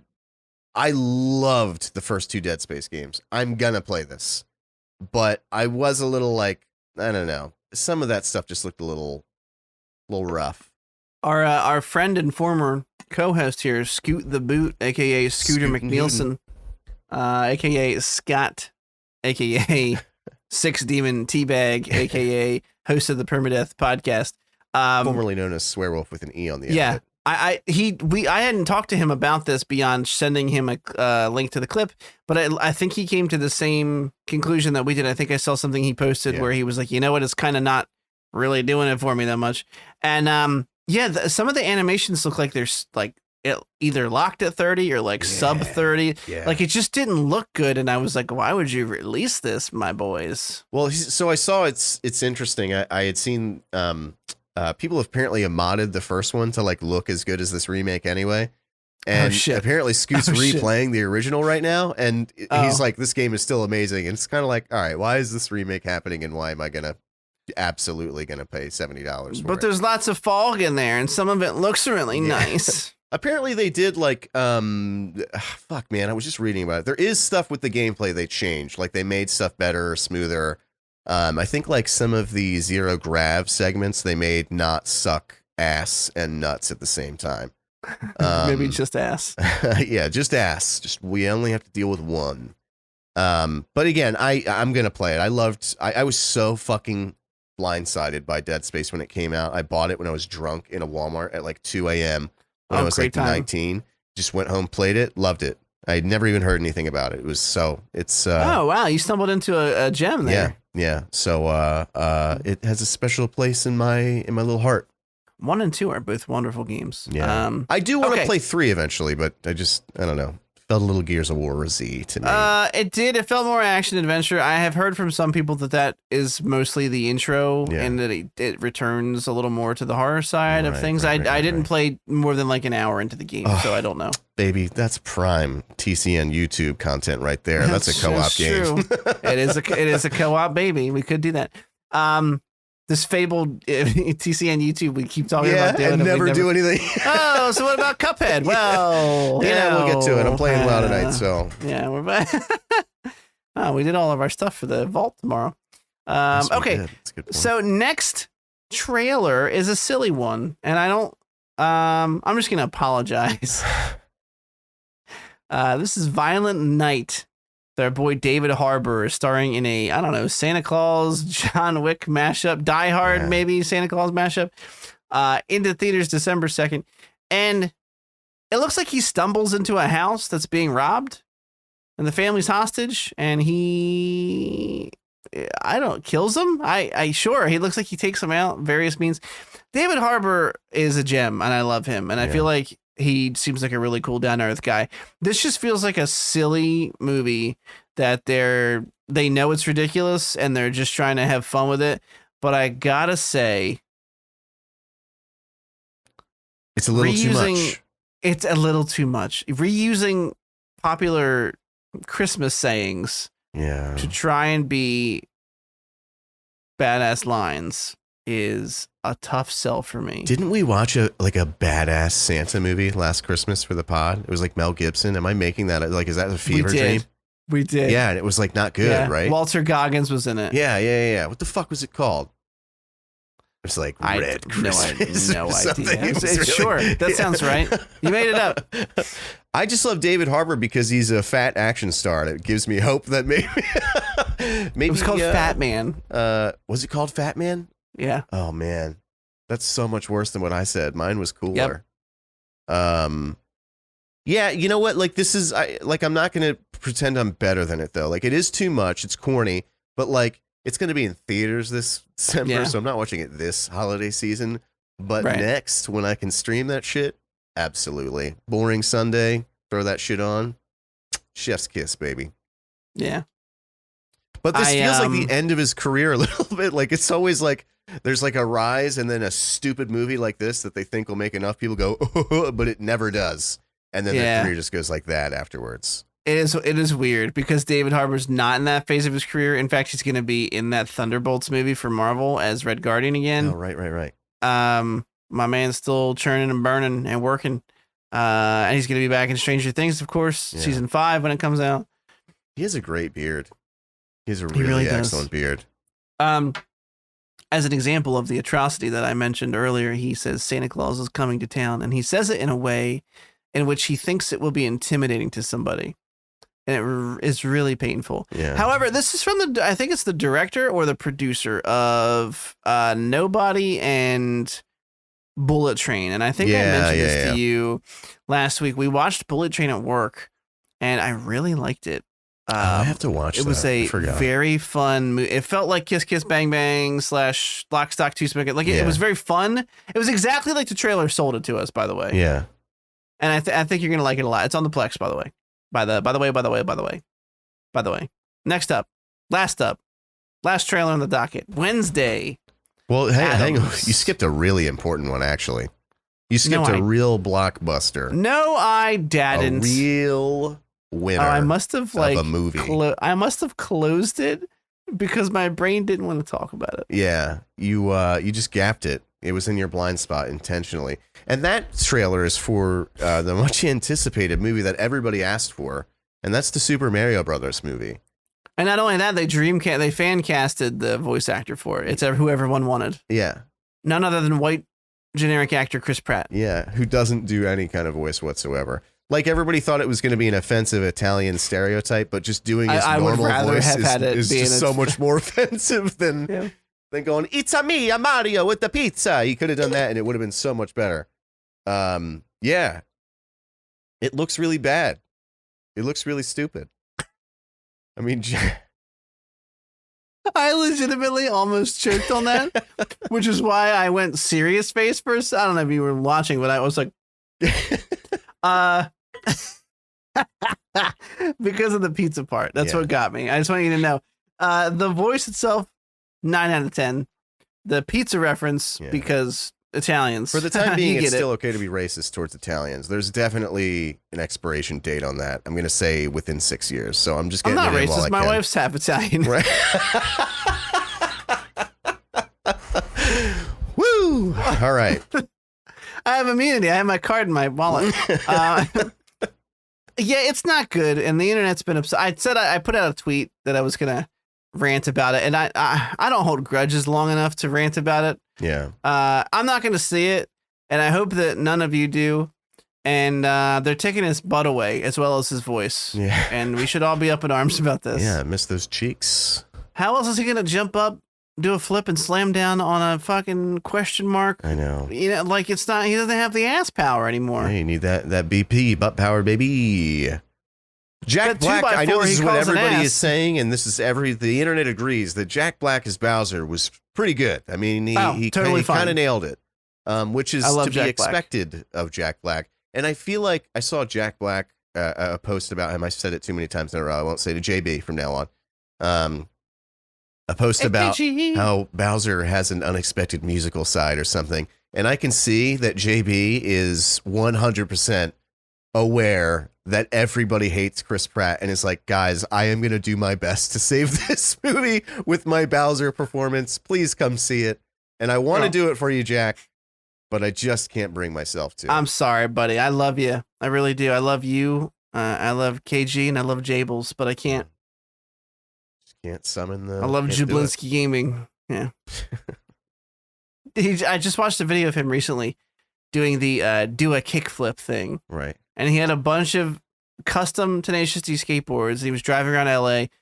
And you know Jack Black because he puts 100% effort in everything he does. It's just him in his best Jack Black voice going, do a kickflip out the window at people. And all the kids loved it. He's such a happy person, it's impossible to not be just completely in love with him. He's so wonderful. Is he really huge? I know he lost weight and then he really got huge again.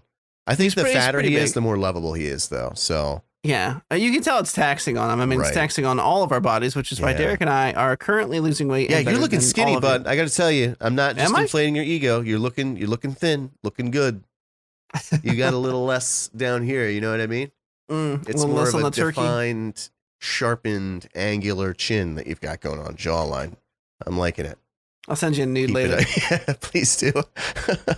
Of my naked chin. I'll shave off my peach fuzz. Oh, chin nudes. Just what I always wanted. Is that a Hydro Flask? Yeah. Oh, excellent. Love them. We've done this already. I just had deja vu. That bit's old. Yeah. This is 82, also 43. Yeah. I don't know where we did it last time. Don't quiz me. I can't pull information like that. I might meta tag the episodes, but they're not that accurate.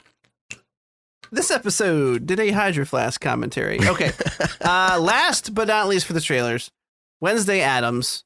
I made fun of it and said that she was doing her best Aubrey Plaza impersonation. I really believe that. She really gives off Aubrey Plaza vibes, which is not a bad thing. Not a bad metric for Wednesday Addams, yeah. couple small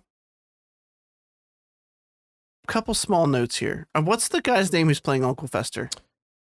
This guy who did Fred Armisen. Fred Armisen. Yeah. I love him. So that was inspired casting. Yeah. Catherine Zeta-Jones, cool. She plays Morticia very well. Luis Guzman, I just doesn't compute.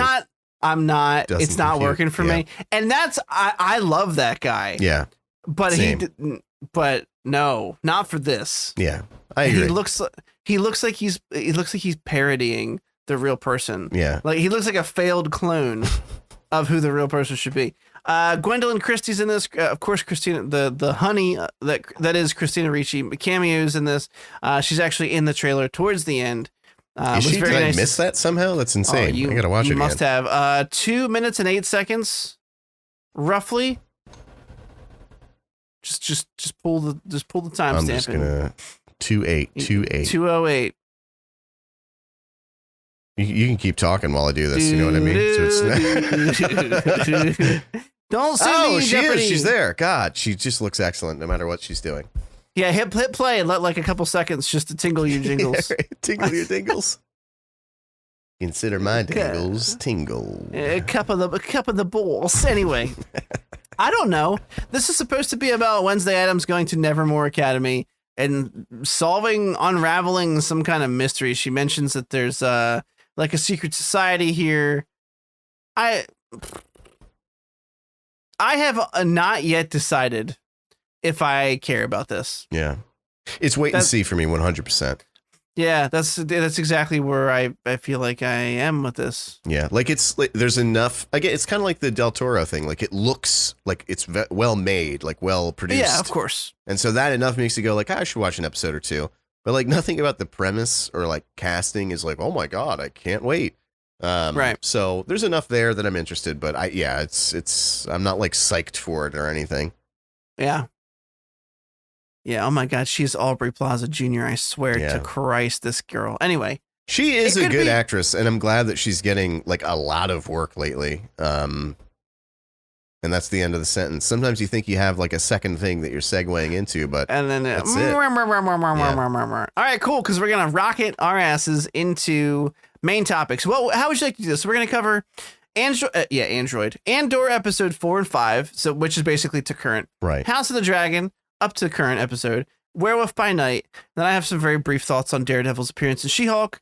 How do you want to run this roster? I would like you to do your thoughts on Daredevil, and then Werewolf by Night, and then we're going to switch it up. Those last two, I want you to decide the order that you want to do them in. Yeah. Oh, you're so... And surprisingly, don't even tell me. Start. You're such a caring partner that you give me half the responsibility. That's right. Really jiving. Because my love language is... No, I'm just kidding. Okay, so Daredevil finally showed up this week in She-Hulk, and I will say the show feels like it's gotten progressively better. I still would have a hard time saying to anybody, let alone my good friend Derek, no, watch it because it gets better by the end. If you just are curious as to what happens, the episode just before the Daredevil episode is also actually pretty solid. Mm-hmm. Does not have Daredevil. The premise is you remember Abomination, Emil Blonsky is in it? Yeah. He has since been released. He kind of lives on like it's not like commune, but it's like a farm upstate or something. And he like helps other superheroes or villains or amateur superheroes work through their issues. And there's a couple really funny characters in that episode. It's actually a really well done episode. And yeah. The other thing I would say is I've really come to appreciate, and I said this to Samantha, I almost feel like I appreciate what the show is doing more than I appreciate the show itself. Mm-hmm. Does that make any sense? Like, for example, Tatiana Maslany is great as She-Hulk. I would love it if she came back. She's a really talented actor. She does the fourth wall stuff really well. She's had a couple really nice scenes, and she comes off as really sweet and loving, but she also has this really sexy side, and she's smart, and she's a lawyer, and she plays that very convincingly. Love everything she's been doing, despite whether or not I like the sods, we'll call them. Right. She was wonderful. Like, that was, of all the bad things I had to say, like, that was the one sort of silver lining. She was really great. Right. For the first episode, we both pointed that out as well, and that's carried through the whole season. And the other thing I would say is that she's just a single woman living a normal single woman life as She-Hulk. And again, this is where it comes down to, I appreciate what the show's doing almost more than I've liked individual episodes, because she's an active adult who's dating. She's had an active sex life, I think, at this point. And I know it's gross to sound like I'm counting, but I'm doing it for the sake of showing you that she's had like an actual active sex life and not like one love interest that she kisses once on screen and that's it. At this point, she's slept with, I think, like 3 guys. And again, that the number doesn't matter. I'm just pointing out that they've shown what like a real woman who's dating in her, I think she's supposed to be 30 something, in her 30s would be doing. She's meeting people. Sometimes she has a one night fling. Sometimes she goes on 4 or 5 dates and they have a nice night and then she gets ghosted, which is where the retreat episode with Emil Blonsky starts. And it's really good. Anyway, back to Daredevil. Daredevil shows up. The whole episode's worth a watch, I would say, even if you just watch that episode. And I told you this on the aside. The Marvel writers felt like they had to sneak in one line that would make me cringe, and they did. Otherwise, it's fine. The internet blew up over nothing. All the blasphemous. I saw people saying like, oh, they castrated him, but then I saw other people saying like he wasn't that bad, and overall I didn't see much on it. So I figured if anything, it was probably like fine. Yeah, exactly. Like middle of the road, like non-offending, I guess. Yeah. So I've given you this in a breakdown, and I don't want to spend too much time on it because we have legit things I want to talk about here. But a couple bulletin points on his appearance. There was a bunch of hubbub before it came out because there were lines about how he gets to be the lighter side, and this isn't the Daredevil you remember, and we were getting a little worried. But here's the thing: he's fine. It feels, at least from a character perspective, exactly like the same Daredevil we've come to know and love. Charlie Cox is very much the charming son of a bitch he's always been in his own show, minus the baggage of how sad and down his life usually was living in New York City, because it was and is. But you wouldn't expect him to travel and then spill all of his fucked up shit to a stranger. So he's Charlie Cox in L.A., Matthew Murdock in L.A. working a case for somebody, and he's out there for a specific reason. There's a superhero tailor in the show that made her suit. He made Daredevil the new suits that he's got. If you remember the show, I think the guy who used to make his suits like got killed or something. Right. I'm pretty sure. And the way they work together is great. And I'm going to spoil something for you. They sleep together, and it's wonderful. Daredevil and She-Hulk have a lot in common, and Charlie Cox and Tatiana Maslany have disgustingly wonderful chemistry. Like, I could feel the sexual tension through the TV screen.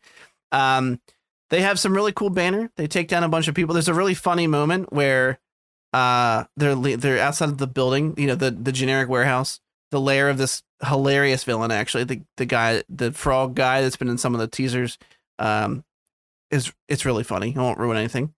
And no, you can. I'm not going to watch this. You can. They're having a really candid discussion, and he goes, I can hear There's 4 guys upstairs, 12 below. The four goons upstairs, 12 below. And she goes, you can hear heartbeats. And there's like the first little sizzle moment of she gets like kind of pulled into the moment where she's like, and then she shakes herself out of it. And they have a funny conversation for a split second. And this is the last thing I'll say. Where she goes, well, are the henchmen? And he goes, no. Goons, or he goes, henchmen are guys that believe in the cause and will follow it. Goons are just there for the paycheck. And it was something about the delivery and the earnestness of the moment, and I just kind of really loved it. They also have an homage to the hallway scene, which I showed you a screenshot of. Yeah. His new suit looks great.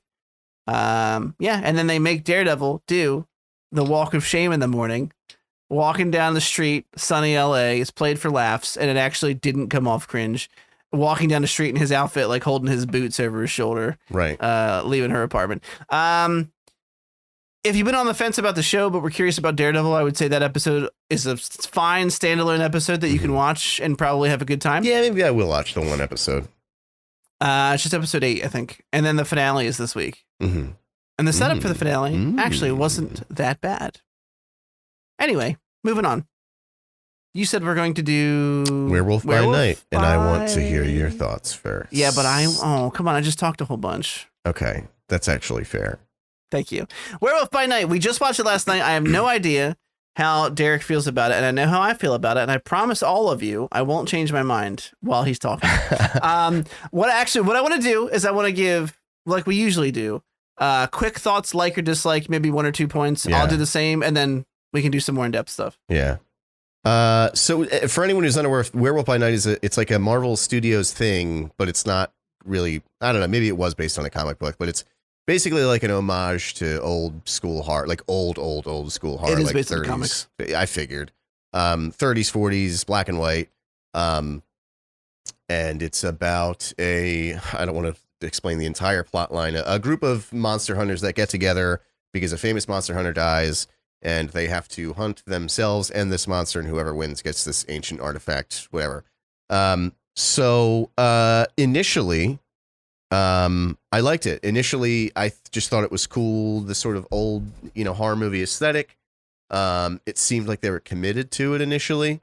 It seemed like they were committed to the sort of tone and like vibe of an old, and it was just cool to like explore that. That's why I liked The Lighthouse. It just felt like an authentic homage. I don't know. And then they just sort of dropped it, and it just sort of became a Marvel movie in black and white. And I just started to fall out of it. So I really didn't like it by the end. I actually fell asleep the first time I watched it, and then went, fuck, I gotta rewatch that again. That sucks. And I did later that night. So really, the two things that I didn't like about it, and this is really as in-depth as I have to get with this, is that it didn't, like I already said. I hear footsteps. They didn't commit to the initial sort of idea they were going for. And then they ended up just introducing the sort of modern day Marvel slapstick into it. Like, oh, what's the monster's name? His name's Ted. Like, I don't know. It's just like, come on, man. Can we just like, not that it needs to be stiff and serious the whole time, but they just sort of abandoned it. And it turned into even these action scenes that are choreographed and shot the way a modern day Marvel thing is. It just felt like, why not just do a full color thing that takes place in the 30s that is just in your standard style, rather than like pretend it's going to be this, classic horror thing and then just like give up on it 15 minutes in. It was just like a weird, jarring choice to me. And then in the last couple minutes, it was in color anyway. I'm like, what does this represent? What does this mean? Who cares? And that's actually it. I don't have two things. That's it. I just couldn't. I wanted to. I liked it at first. I thought the whole like them meeting and like the way they discuss shit with each other, like how many have you killed, and like they all have pretty cool designed costumes and stuff. And then it just fell apart. Okay, that's fair. You like? I don't agree with you. I did. Yeah. Here's the thing. I actually didn't think that I would like it, and ended up liking it a whole lot more than I thought I would. Your criticism was 100% valid. I can see what you say. Like, it starts off with this really firm commitment to this old school horror feel. And then even by the midway of the movie, when he's kind of like helping the daughter Bloodstone, who's been like estranged from the family, and they're like working together, right then it already feels like a Marvel film. That's a completely valid take. It is how it felt. I agree with that. But I didn't expect the shtick to stay the whole time. Mm-hmm. I just went in knowing that ultimately it was going to be a Marvel product, regardless of how it was marketed. So it didn't surprise me, and therefore didn't feel jarring or dishonest to me personally. I thought I was going to find this a little like corny, to be completely frank with you, because I'm not a huge fan of black and white stuff, and I never once thought that it was stupid. I actually, again, I don't have a lot more in depth to get in the opposite spectrum, but I ended up enjoying it quite a bit. I don't know much about Marvel's monster corner of the universe, beyond the fact that Marvel has their own version of Swamp Thing, which is Ted Salas's Man-Thing. Mm-hmm. Horrible name, by the way, so but but played to decent comedic effect here and there in this for me. And then our main star here plays the character who's ostensibly just Wolfman, and his costume was real bad. It looked like he fell through a wig shop. Like it just, all the other ones were like well done, and then his was just like wigs haphazardly glued to his body in various places. Don't say any bad words. Yeah. I kind of didn't mind it. See how long this lasts for. I kind of didn't mind that it looked like that. It felt honestly like more realistic Wolfman costume. I don't know. We just didn't agree on any of this apparently. Yeah. The one thing I did really appreciate about it, I think he's wasting time. You're focusing really hard and not cursing right now. Yeah. The one thing I really appreciated about it, I should say, is that I keep repeating myself because I'm focusing on not talking. Hi, buddy. Hey, you come and say hi. What's up, dude? What's up, little man? You want to say goodnight to Uncle Derek again? Here. Headset. What up, Ray? How you doing, pal? Yeah. All right. Talk right here. Make sure you talk in here. Hi. What's up, Tell bud? them about your day. Yeah. What happened? Grammy's buying me toys. Grammy's buying you toys. Oh, Okay. excellent. That's a choice day right there that you're having. All right, you want to say goodnight? Bye. Say bye. Bye. See ya. Good night, buddy. Say I love the cynical nerd.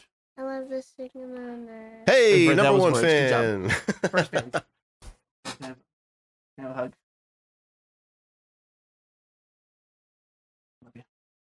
Be a good boy. All right. I wish We're you back. hugged me the way you hug your son. You really get in there. You really give him like the shoulders. You're like using your back muscles on the hug. It's very hug his little body.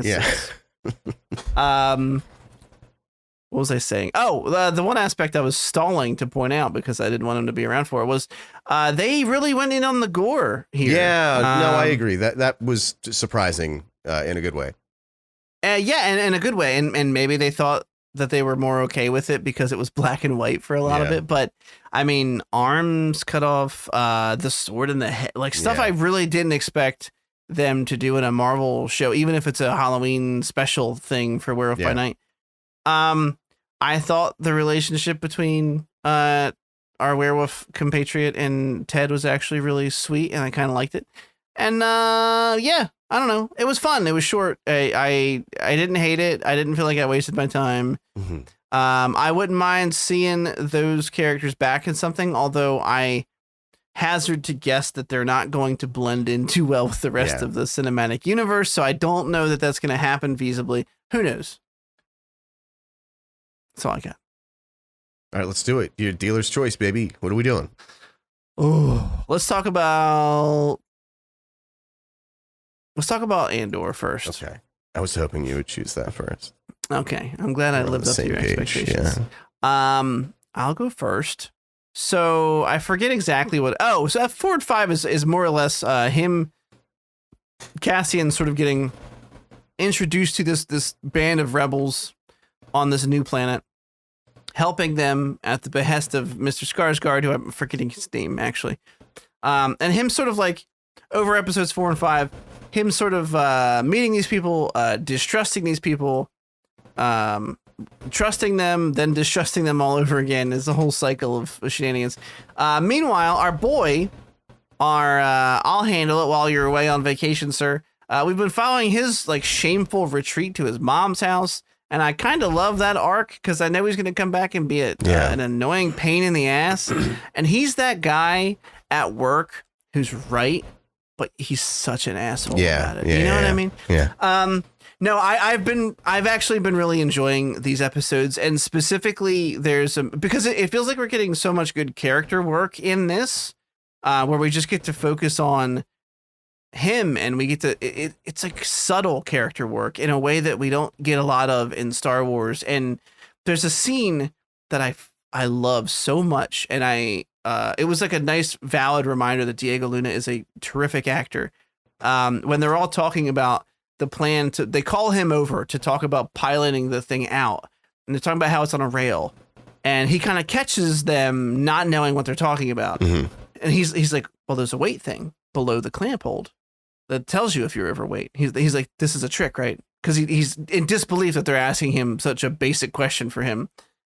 He's like, you're kidding, right? This is a test. He's like, you tell if you're overweight by the gauge underneath the blah, blah, blah. He's like, it's a custom build, yada, yada. And I'm ruining the scene, by the way, because I'm not an actor of Diego Luna quality. Sorry to spoil that for you. I know most of you had an illusion in your head of me. However, the part that I love so much is he's like, I'm piloting. I'll fly us out. And she's like, you are. She starts immediately going to like, no, I'm the boss. And he goes, look, I don't care what you tell them. You can tell them it was your idea. But if we're leaving on that, I'm flying it. Mm-hmm. End of story. And I don't know what it was about that conversation, but I just loved it so much. And I can't wait for the heist. I can't wait for them to actually do this. It's building anticipation, but it has not been boring to me. Like, I know the first 2 episodes a bit slow and uneven. Yeah. The third one was really good. I've been into it, and I just seeing the second secret facade life of Skarsgård, and really getting in on like a one-off character's home life, Mon Mothma, who we knew from the original trilogy, and now we're seeing has a horrible husband and a petulant, shitty teenage daughter. And she's also in the meantime trying to be like a good person and like help the cause. There's just a lot to love about the show for me, and it's a nice reminder to. It's like Rogue One. It's a nice reminder that you can still tell really cool stories in a place that I love, mm-hmm. and not just be stupid corporate bullshit. The end. I agree. I regret preemptively calling it boring the first 2 episodes, although I feel like they still could have been 1 episode. That's fair. But since then, it's been nonstop, like incredible. Like, I'm actually in love with this show. Like, I'm not like, oh, it's getting pretty good. I love this right now. I think it's incredible. I hope it keeps this pace. I hope it keeps this level of interest. I made a post on Facebook about this that you probably saw, but what I said. I forgave you for it. Yeah. I think what makes it work so well is that I'm not saying it's like, oh, it's very different from a Star Wars thing. It's obviously there are TIE fighters and there are blasters and there are all the shit that you normally see in there. But it's just not like a constant, it's just done in a different way. It just looks like they were like, let's make a really interesting sci-fi world with the Star Wars shit in it, rather than like, it has to look exactly like everything else always has in every movie and every television show. I feel like the slow burn in like Obi-Wan was like agonizing. I feel like the slow burn here is incredible because they're doing it right. They're having this like co-character development, where you're not just seeing individuals grow throughout the things that happen to them, but how people react to one another. The best example is, I can't think of the guy's name, but it's the dude with the like crystalline blue eyes, who's like, doesn't trust him from the beginning. Yeah, short shaved head. And there's 2 really fucking great scenes involving him and Diego Luna's character where, one, they have the thing where he like steals the kyber crystal off his neck, And basically they find out he's not a merc, but he's paid for is the best way to put it. He says it. Yeah. He's like, I would never go into battle with you guys without trusting me implicitly. So we're just going to have it out. I'm being paid to be here. That's what was so good because the scene I loved it. was done before he did that. Like the boss was like, it's over. Give it back. We're doing blah. And I'm like, okay, that was a good scene. And then, nope, that's only halfway through. He goes, no, I'm only here because I want to be paid. You all accept that. I don't want to be, literally says, I don't want to be looking over my shoulder this whole time. I need to know that we're on a team. What my reasons are my reasons and yours are yours. And then the follow-up scene to that is when they're having a little campfire thing before they start the mission. The guy comes up to him and he just gives him just enough. Like it wasn't, most shows would have this melodramatic, like my brother, who was my rock when my parents died when I was 4, and he was just like, they took my brother for everything he had and he killed himself in misery. And that's all you need to know. And that's the closest you're going to get to an apology. I loved it. And he just went, that's good enough for me. I was like, that was, dude, both those scenes were like, I have fucking goosebumps just talking about them. They're so fucking good. And what's crazy, I'm sorry, go ahead. No, that was it. I just really, I mean, you kind of hit everything that I wanted to say. It's just, it looks good. It looks different. It's just like, the whole thing with, man, I can't think of his name in the show. It's Skarsgård. And just seeing, he has this like dignity and sense of duty, but like there's really this fear, like if I fuck one thing up, like this is all over. And even when he's talking to it wasn't Mon Mothma, was it? He's talking to someone about Diego Luna, Andor. I don't know why I keep calling him his actor's name. And he's like basically saying like, I made a mistake. Like I made a passionate decision on this guy and that could have cost me everything. I just thought, I don't know. It's just the scenes, the way that the characters intermingle with one another and grow toward or away from one another has been so fucking awesome to watch. He was talking to his shop assistant / that's what it was. Partner. Yeah. No, and what I was going to say earlier when I almost cut in was the thing that's like such a magic trick for me with the show is that no matter how many years into the Star Wars empire we are, the Star Wars franchise, this show has managed to make a single TIE fighter scary. Yeah. And it has managed to make, like, I was really proud of that line, by the way. Take that for the cover. It has managed to make these really what could ostensibly called small moments, like the scenes between Diego Luna's character and the guy you're just speaking of, feels so very important. But in the grand scheme of things, they're not. But it's these small moments that ultimately build to the rebellion. And so, yeah, you're right. The scene could have ended where it did, but I wouldn't feel like the rebellion was all fighting so hard just because they hate the Empire, unless you got stuff like we got in this episode where they're like, we might not like each other, but we all hate these guys. And we all recognize the atrocities that these guys are going to do unless we band together and we are better. Ooh, and she says everybody has their own rebellion. Yeah. And that fucking line was juicy. That was a great line. I'm very, very much in love with this show right now. And the longer the show slow burns and the more I remind myself that they already gave it a second season, but that's it because they know exactly the story they want to tell. I'm just excited for it to get better and better. Yeah. And I hope it doesn't disappoint. Same. That's it. All right. House of the Drag. And we got one more thing. We got one more. House of the Drag Poon. Poon. What I'm going to call it. House of the Dragon D's. Oh, we've probably done that one already. Is it episode 82 Dragon D's? Could be.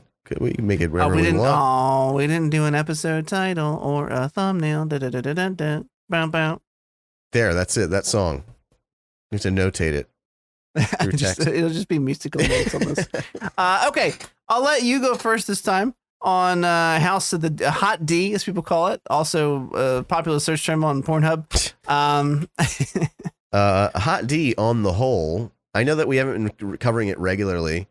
So I'm just going to cover it in broad strokes. We're catching up to current episode, which just aired last night on HBO. Yeah, it was really good. I think it was one of my favorite episodes. It was my favorite episode of this show, but it even like ranks very high in like compared to Game of Thrones episodes.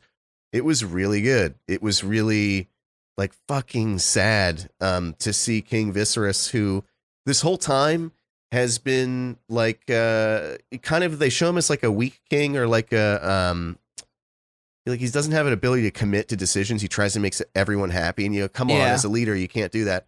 And then like there's this fucking scene. First of all, when the doors open and he like hobbles his whole way up to the throne, and everybody's just like fucking gobstruck, was like one of my favorite scenes in any fucking Game of Thrones anything. It was so good. And he like falters towards the end, and you have Daemon like help him the rest of the way up and put his crown back on. That was very nice. You know, Daemon wanted that crown. You know, he feels like he got cheated out of it. And it's just that fucking dinner scene where he stands up and he says, you know, I'm asking you not as your king, but as your cousin and your brother and your husband and your grandsire to just like be nice to each other, because I love you and I want you to. I was crying, dude. It was so intense. And then like for a brief moment, they all get along, and he has this look on his face where I'm like, all right, he got what he wanted. He's dying this episode. Oh, he's just gonna die. Yeah, he's happy now. He did what and I'm like, okay, maybe he's not a bad king. Like that was just such a fucking moving scene. It was so incredible. But in general, the show on the whole has been great. It's had some stuff I feel like has been silly writing. I know that like last week you hadn't watched the episode, but I did, and there were like a couple points I wanted to make about stuff. I don't even remember what they were, but there has been some stuff that's just been kind of like a little. It's been a little stretchy, like Kristen Cole killing the king consort in front of literally every noble house and not having to have any kind of repercussion whatsoever. And just stuff like that. That's like when you don't think about it, when you just see it happen and the shock factor passes over and the next scene starts, you don't notice it. But then when you think about it the next day, you're like, how did that work? I think the reason that the show is getting away with it is because again, character development seems to be the theme here, is so fucking good. And the dialogue between characters is so incredible that you kind of just like forget about it. That does have like an expiration limit though. Like there will get a point where if they keep doing that really dumb, nonsensical writing, you just kind of get like, come on. So hopefully they can sort of wrap that up. I'm assuming we're getting to the end of the season. There can only be like another 1 or 2 episodes. I think so. But I love it. I see a lot of people talking shit on it, and everybody I see talking shit on it are people who haven't watched it. And I get that they're basing it off of Game of Thrones, and you have every right to be upset with the ending of that show. But, you know, there are new writers for the show. GRM is involved in the writing of it. They're doing what you had said earlier, where they're essentially, you know, they're keeping the core story there, but they change characters around a little bit just to keep book readers, like they get to feel the surprise at events too. So no, I really love it. I really can't wait to watch more of it. It feels crazy that I expected this to be like something I watched 1 or 2 episodes of and then went like, and I ended up really falling in love with it. I think it's really good. Yeah. That's why I'm forever the optimist, because I knew that we'd like it. I'm kidding. I didn't know that. We were both complaining about it. I was not that. So I have a confession to make. I'm no fool. I'm sorry, Foo Fighter. I'm a confession. Anyway, I do have a confession to make, which is that the show lost me for about an episode. Me too. I agree. So it started off, we liked it very much in the beginning, and it was actually the time skip forward episode, the first one. And it skipped forward and we had a whole bunch of new actors, and towards the middle part of it, I was like, I don't know that I care about this stuff anymore. Mm-hmm. And it kind of sat with me, and I haven't been able to pinpoint exactly what about that episode put me in that mindset. Maybe it's because it was such a large time skip, and now, you know, she had 2 kids, and we're learning about this dude that she was with, who's a honey, by the way, or was a honey, rip. Yeah. And it just felt like, it almost felt like the beginning of season 2, you know, like it just felt like a soft reset. I know it wasn't, but you get what I'm going for. Yeah. It's a bunch of new introductions of characters midway into a season.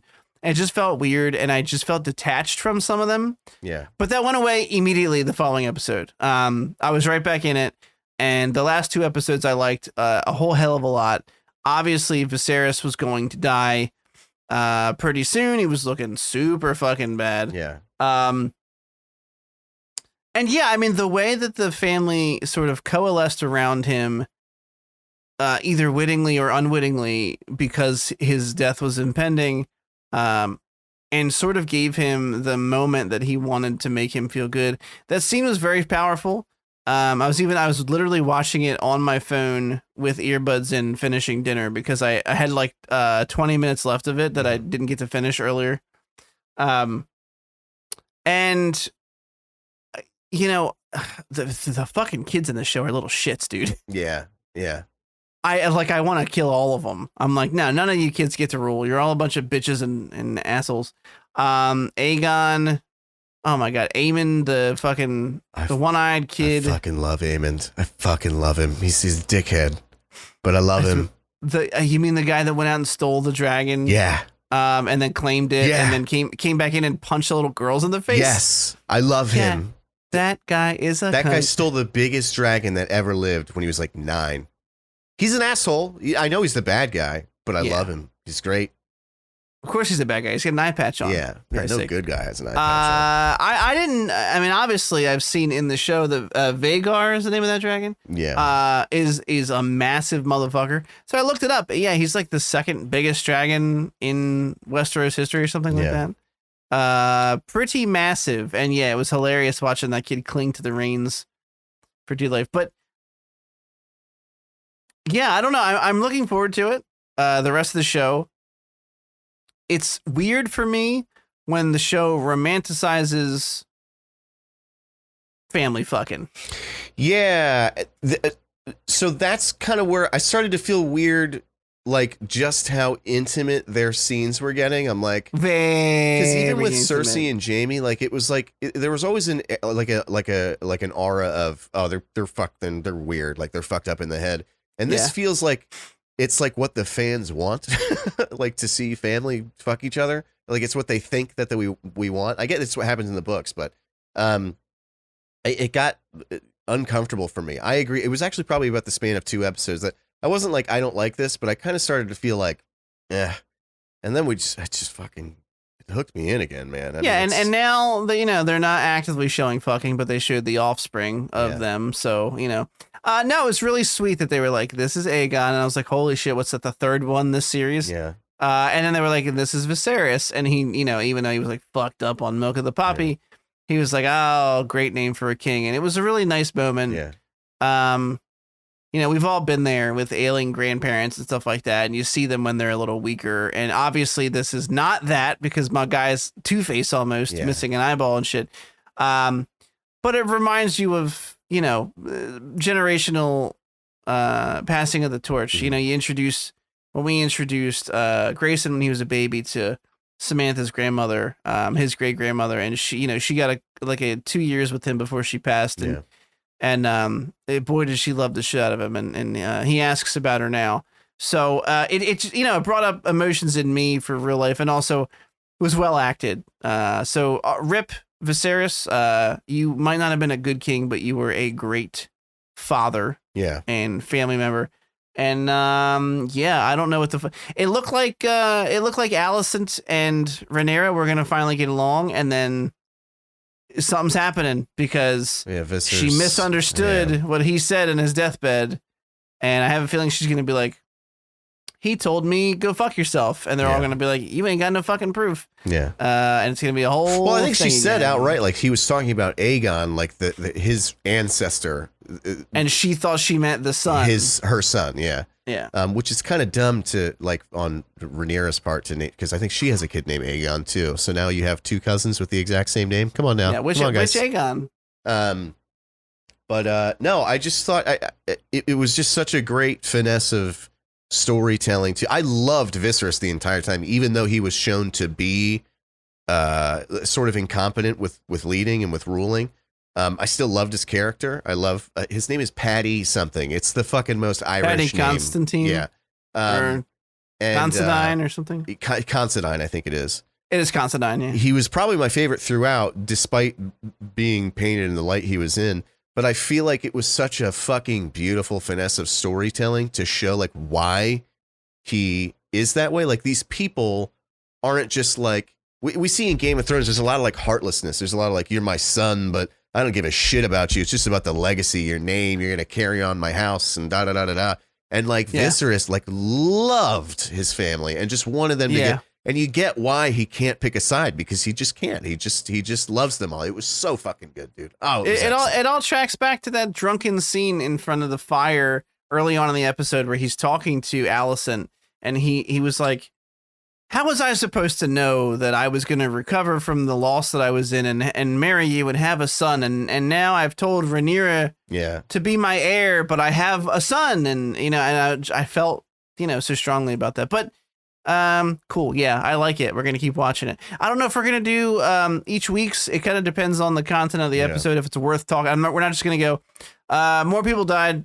Good episode, but we'll see. So next week is going to be, Hulu's Hellraiser, the movie, not the television show. Right. We're going to do Speak No Evil, which is on the Plex.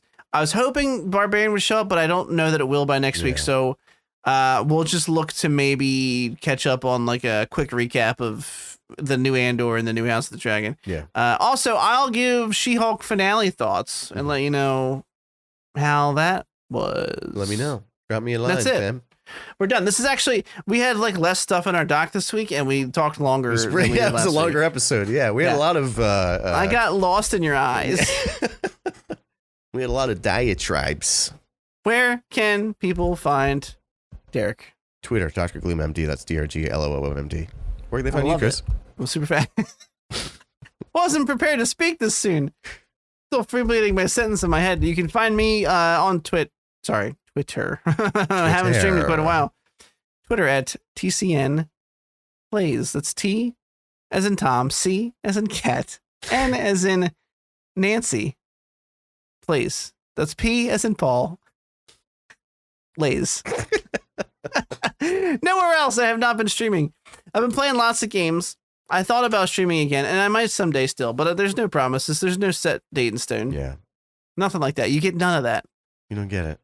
That's it. We're going to go. This has been episode 82 of The Cynical Nerd, and we'll see you next week. We'll see you then. Same time, same maybe same place for sure. Same time. Yeah. Not moving my computer. Depends on how well we're feeling. Same place for sure. It's always dependent on how we feel. All right, bye. See ya.